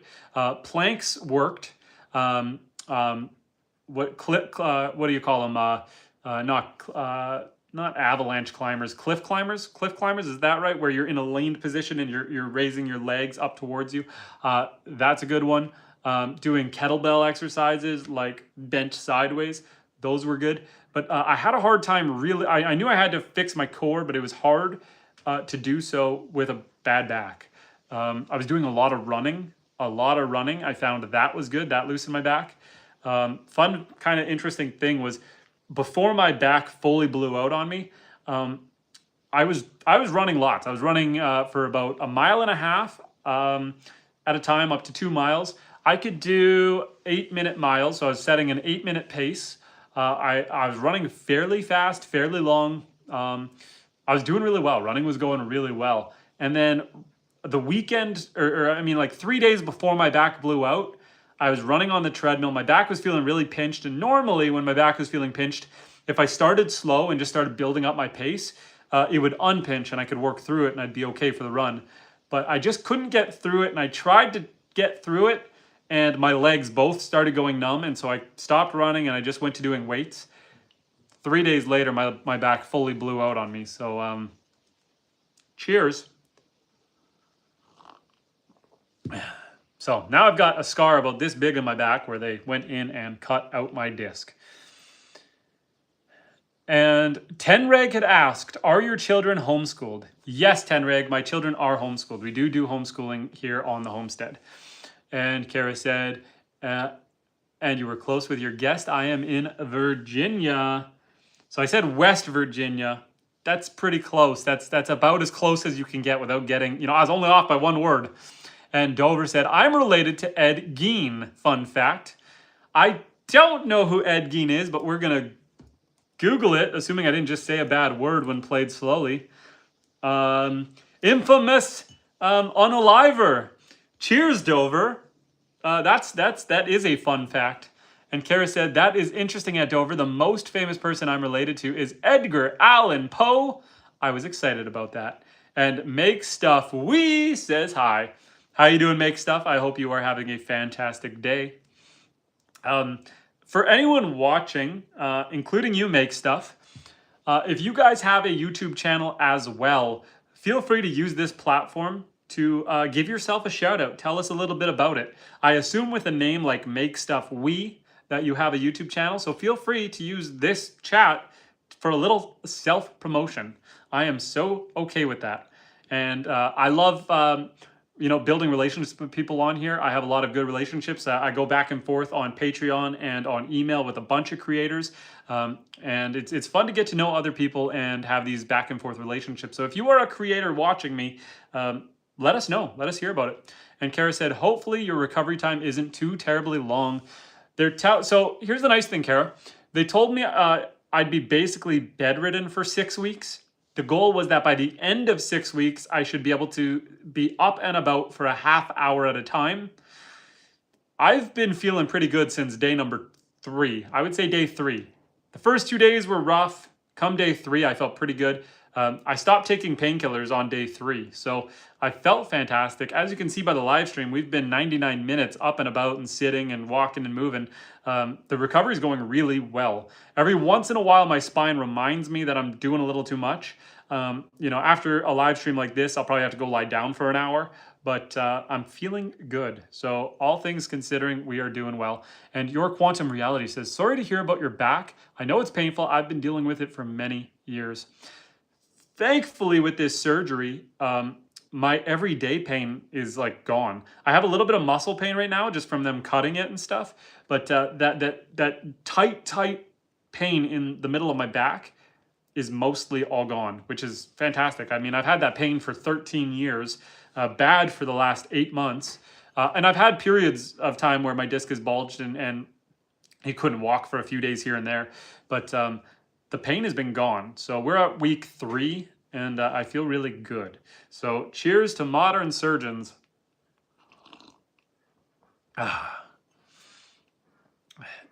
And yes, to Mr. Dover, Ed Gein was a serial unaliver, infamous for skinning animal corpses. Interesting read, interesting read. Thank you for sharing. What else do we have to talk about, guys? I've made these 2 custom emojis, and I plan to make one for a cow and probably a chicken. So I've got the goat, I've got the duck, the groovy duck. I'd like to make one for a chicken, one for the cow, and one for the rabbits, so that I've got one for each of the homestead animals. And then we'll go from there. When we eventually get a donkey and more pigs, we can make a pig one and a donkey one. But it's just something fun to play with, the custom emojis. It's also fun to type while I'm here because I get to see my name in yellow. I'm not used to that. This is the first time that I've done a live stream where I'm on the computer at the same time as the stream, so it's kind of entertaining. I can give myself one of these. If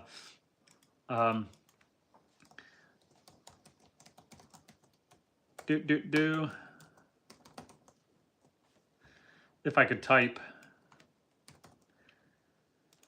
And give myself one of these, and I think I can go like this, and I can go like this. Kaboom! Pinned it! And Kara says, Ed Gein is who the person in the movie Psycho and Texas Chainsaw Massacre were made loosely about. He actually has a very interesting story. There are a few documentaries about him. That is interesting.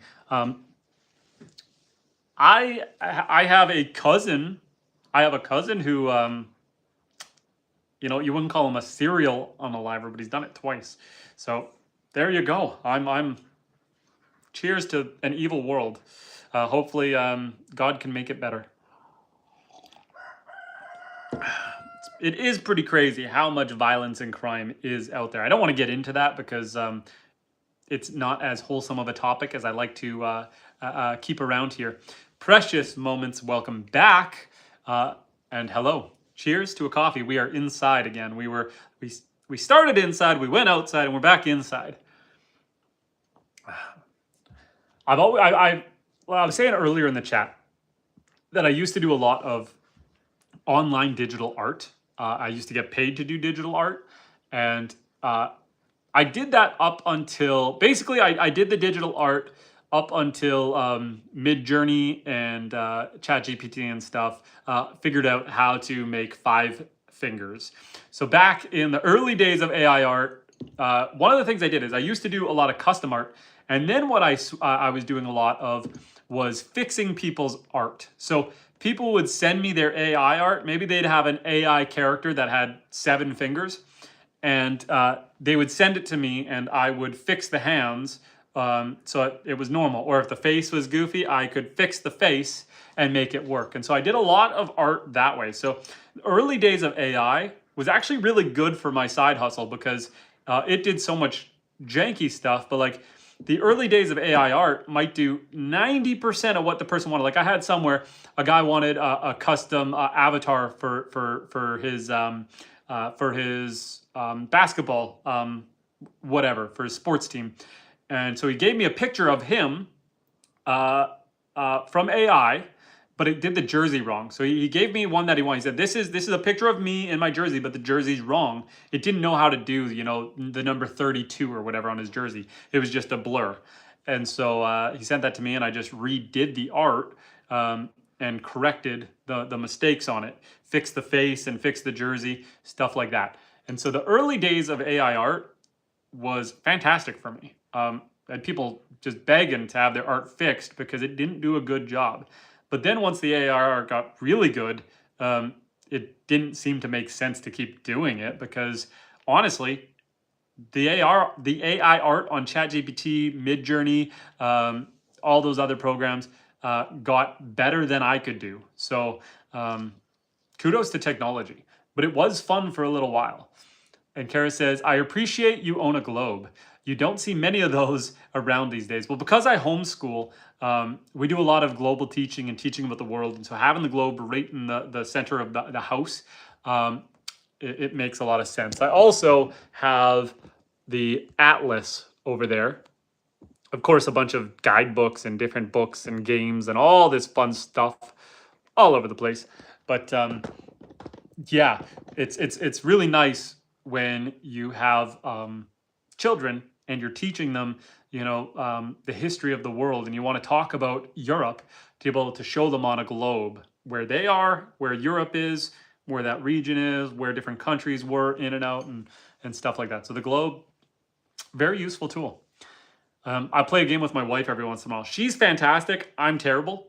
We'll name obscure countries, and you have to try to find it on the globe, and you'll give yourself 30 seconds. And she's very good at pointing to where it is, much faster than I am. And Leon said 67. 67 what, my friend? And Kara said, I am the least technically inclined 34-year-old in the world. I could never do AI art. However, I do draw and paint. Well, good for you. I enjoy the physical mediums quite a bit. I have fun painting. I'm not very good at painting, but I do have fun doing it. It's relaxing. It's pretty relaxing to just paint. I used to doodle a lot in a sketchbook before converting to more doing digital art. But yeah, it's a lot of fun. The AI art is actually, even though you might say you are a technically disadvantaged 30 or 34-year-old, the AI art is getting crazy. Just even on ChatGPT, which is free, you just type on it what you want. So if you just go on ChatGPT and say, a dog eating a burrito cartoon style, generate, it'll do it for free. It'll give you that image for free. And it's good. It's really good. It's scary good. Yeah. Like I said, I used to do a lot of digital art. I used to get paid to do digital art. But Matthew said, Leon, you're walking on thin ice. Matthew, what does 67 mean? What does that mean? Is that a bad number? And Kara said, art in any medium is very relaxing. Yes. There's one YouTuber, famous YouTuber. Let me find him on my channel. Jacody, I believe his name is. Jacoder. Let me type it in the chat. Oh man, I left the chat. This YouTuber here, he does a lot of really cool art. Jacoder. He just did his first live stream today. I popped in there and said hello over there. But this guy's got millions of subscribers. He's really big on YouTube. But he just does original, creative, outside the box art. And I love watching it because it is stuff that you're not going to see AI produce. It's very original. And that's the thing with technology is AI did not kill art. It just means that art needs to transform into something more expressive, something more unique. AI, when it comes to things like art, should always be one step behind the artist because it's borrowing the ideas from the artist to generate its art. And so if you could be transformative and develop, you should be a step ahead of AI. One thing that I liked using AI for before I stopped doing before I stopped doing digital art was it sped the process up a lot if you used it to make a background or something. So if I wanted to, I could upload into like Midjourney. I could send it a few examples of art that I've done and say, use my style to create a forest background. And it would do a pretty good job so that I could then draw over top of that background without having to spend the time to make the background. So there is use for it. And Kara says, there's a YouTuber, I think his channel is Molly's Artistry. She does liquid pour art and it is beautiful. She is how I started learning how to do things with paint. Nice. There's another one. Oh, what's his name? He is an Australian artist. I used to watch a lot of his stuff back in the day. Why can't I think of his name? Australian art guy. I'm gonna go with Australian art guy, and I bet you it's gonna come up fast. Jazza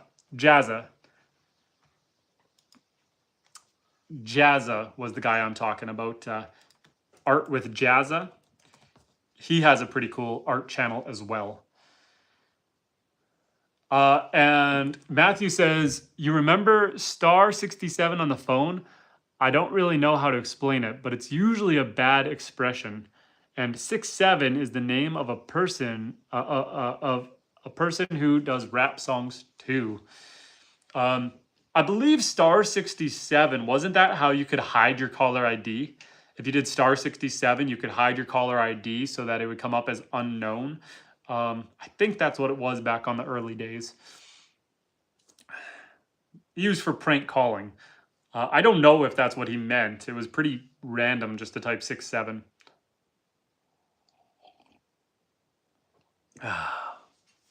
But yeah, let me add a little bit of hot water to my coffee. 1 second, guys.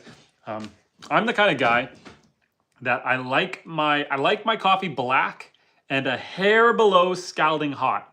As soon as it gets just above lukewarm, I don't like it anymore. I like it hot. Back in my day, when I was a young whippersnapper, we would use star 67 to prank call the principal. Kara, we are basically the same age. I'm 33.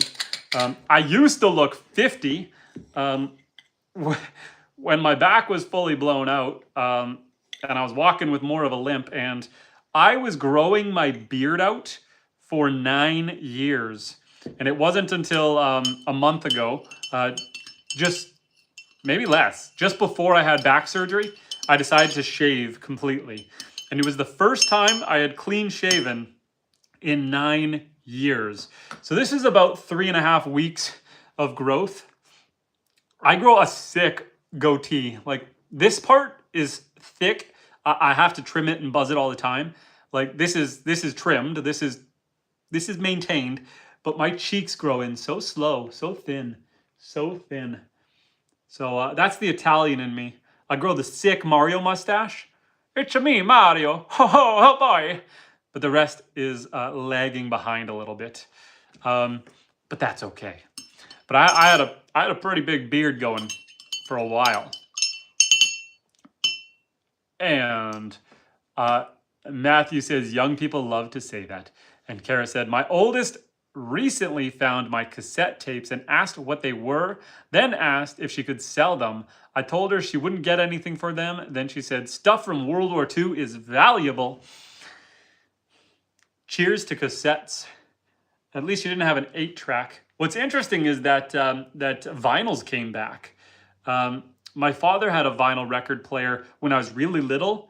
But it was a newer one. Like, it had a CD player in the main part, and then a vinyl player in the top, a record player in the top.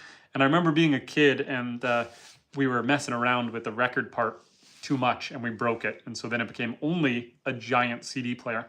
And I remember the big speakers. Like, now, my little Bluetooth speaker, my little Bose Bluetooth speaker, will fill the whole house. Back in the day, you had a big subwoofer, like a big speaker, a big box speaker. Times have changed fast. The Sage Bear says, my name is Giuseppe Cadura. Well, hello, Joseph. I hope you are doing well, Mr. Giuseppe.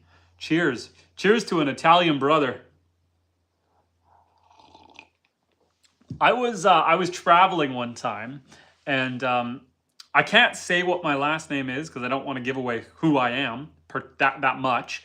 But I was traveling one time, and I was going through a Tim Hortons drive-through. That's a coffee shop. I was going through a drive-through for some coffee, and someone recognized me, and they came running up the drive-through to my window. And at first I got a little nervous because when you're in a random drive-through and someone you don't know comes running up to you, and he wanted to introduce himself because he had the same last name as me, and he was from Italy, and so he was fully Italian accent, and it was a jolly good interaction because I had someone in the passenger seat, and this random guy came running up to me. And then, you know, we gave each other kind of a sidearm hug through the window, and it was one of those, cousin! And, you know, just a jolly, cheerful, happy moment amongst strangers. And, yeah, it was a lot of fun. My passenger still tells people about this story because for them, this was just mind-boggling that some random would run up to the window and we'd share a hug and have a good conversation in the drive-through window. It was fun. Anyway, Kara says, my fiance has some Italian in his ancestry. I've traced my ancestors back to Mexico on my father's side and Czechoslovakia and Scotland on my mother's. And the Sage Bear says, my last name is Iannuzzi. We've got Giuseppe Cadura Iannuzzi. Well, hello, my friend. From Brazil. That sounds like an Italian name, my friend.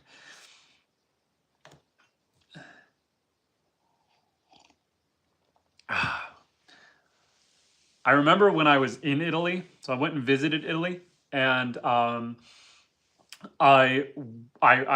was with a group of people, and there was one guy in our group, and he grabbed a phone book, and he started scrolling the phone book, and he found his last name because he was also Italian, and there was like 10 people with his last name, and he was like, wow, look how Italian I am, look how many Italians there are. And I'm like, this is a cool idea. So I grabbed the phone book and I flipped to my last name, and it was like page after page after page after page after page of people with the same last name as me. It was quite the experience. It was a lot of fun. And the Sage Bear says, Giuseppe is not my real name. I was joking. It's a joke here in Brazil. Well, who's Giuseppe Kizura? That's got to be if that's a joke in Brazil, that's got to mean something. So I'm going to Google it. Giuseppe Kizura. Meme? Should it have been Kadura? Kadura? Yeah.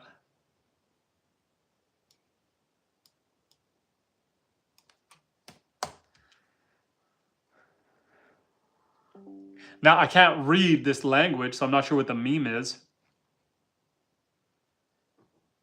I don't think I fully understand what the meme is, but I have no idea what the meme means. What's the meme mean? Can you explain the meme to me? And Kara says, I want to visit Scotland. My family love are who actually began breeding the Highland cows. My family love are who actually began. Your ancestors are the one who started breeding Highland cows? Well, Kara, I'm not a fan of your family because I had a Highland cow, and that Highland cow was crazy and would jump over the fences, and my neighbor had a Highland bull, and he would break out of the pens because he was strong as an ox, and he would break through the steel pens. And fun fact, it broke the window in his barn because it was trying to jump out the window, but it couldn't fit. Highlands are known to be a little bit crazy. Good meat cattle, though.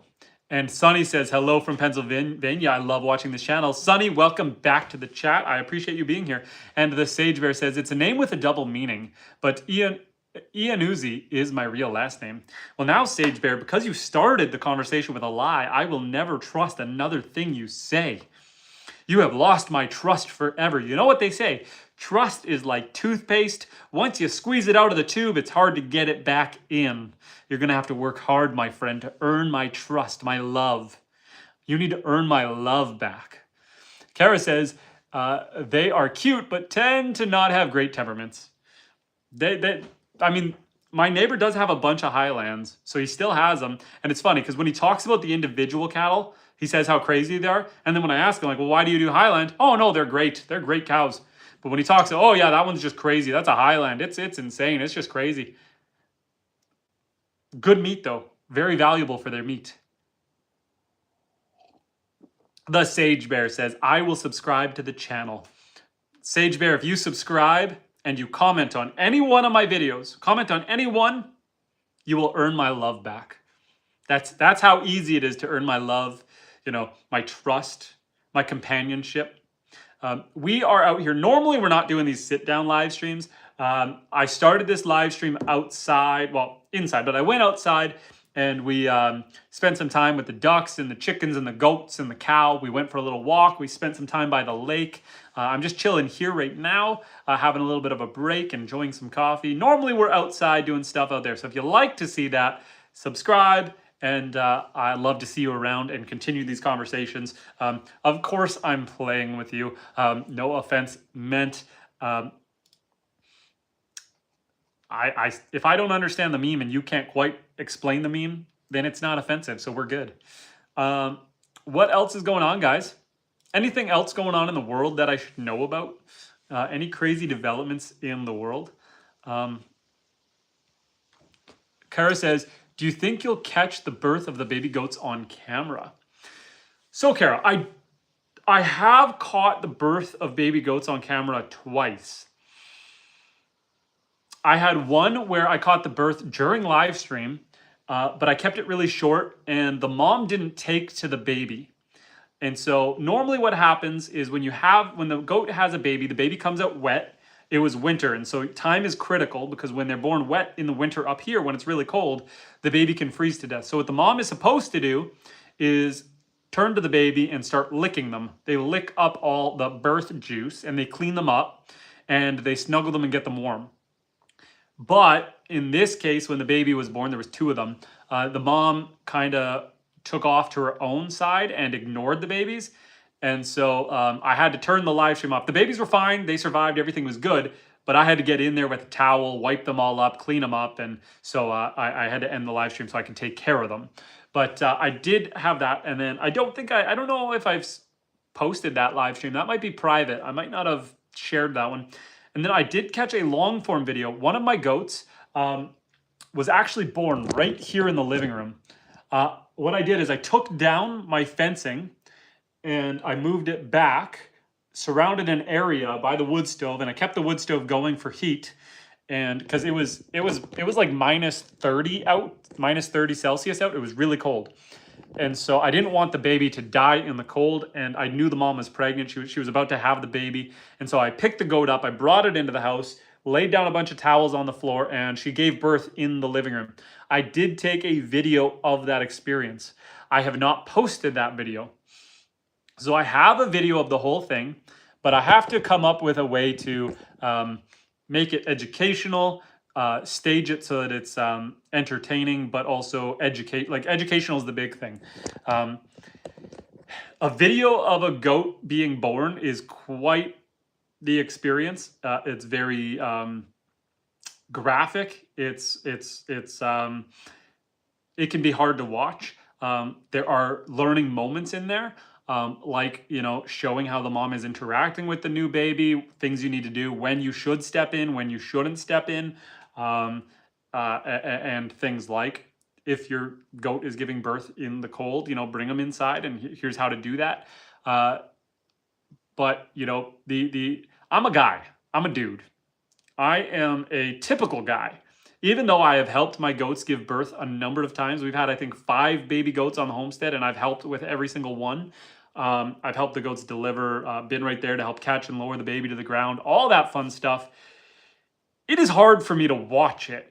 That's tough. It's hard, like watching their you know, watching them open up and the baby come out. The baby comes out in a full liquid sac. Fun thing. They birth in still, you know, the water doesn't break. They're born in the.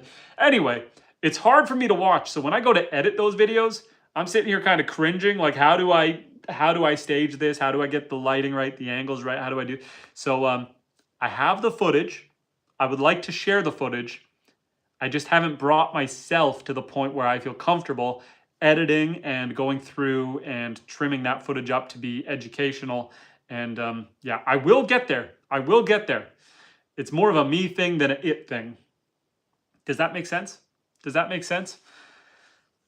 And I have 5 sons of my own. I've been there for all of the births. So it's not like birth should be that weird for me, but it is. It is. And the Sage Bear says, I just commented on one of your videos. Well, thank you, Sage Bear. You are back in my good books. We are friends again. Kara said, I think I said the other day, I appreciate the knowledge you have of your animals. That's why I subscribed. Well, thank you, Kara. We try to be very hands-on. And one of the things we do with our animals is we try not to take on too much at once, and we try to give ourselves lots of time to learn them. And learn all about them. We do a lot of homework before we ever get an animal. And then when we do have an animal, we do a ton more learning while we have it. Up here in Northern Canada, as remote as we are, there's a good community of other people who are also living off the land. And so we share knowledge back and forth. And yeah. I used to be, my wife and I are both from an academic background. I used to be a civil engineer, and she was a registered nurse. And so we are both very book savvy people. So for us, the learning part is very important. So we tend to do a ton of research and a ton of homework before we dive into animals. Now, that being said, I know people who will spend years preparing for animals. We don't do that. Like we're more like, you know what? Sometime from now to the spring, I want to get a donkey, so let's start learning about all the different breeds of donkey, the types of donkey, the mannerisms of donkeys, what they're going to require for home and all that. And maybe over the next month, we will do all that learning so that we're ready to pull that trigger whenever the opportunity comes up. But we do spend that time to try to learn about them. And Kara said, that does make sense. My fiance actually delivered our child in the hospital with the help of a doctor, but his sentiments were similar to what you described. Yeah, I mean, if you're watching and you're looking and you're there for the pushing phase, it's almost traumatic. I feel for the woman. I feel for the woman, but watching it is like, whoa, this is happening. This is real. And Ali says, hi from Russia. Thank you for saving me from my brain. Yeah, it's different. It's different. And being there to help the goats and stuff with the birth is also different. Hatching eggs is a lovely experience. Hatching eggs is very, very hands-off. I love it. It's very entertaining. It's very fun. There is zero trauma involved with hatching eggs. And Kara says, I was the one in labor and I felt for him. We have had some interesting birth experiences for us. We have 5 kids. My first son was born in a more typical hospital birth fashion. My second son was a home birth, born in our house. Our third son was born in a hotel. And our fourth and fifth were hospital births, because after the third, my wife did have some complications afterwards, some hemorrhaging complications. And so we've had to have hospital births since then, but we've kind of done a little bit of everything. Hospital births, home births, and hotel births. We have yet to do the side of the highway.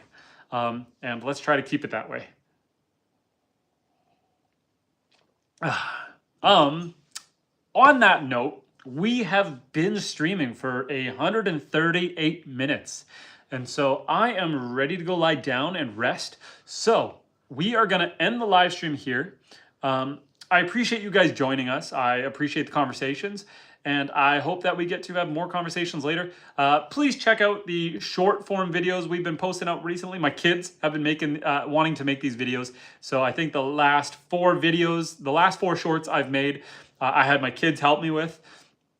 They were there. I have them doing a little bit of audio in them, helping do the graphics and do some learning about different things. So feel free to check those out.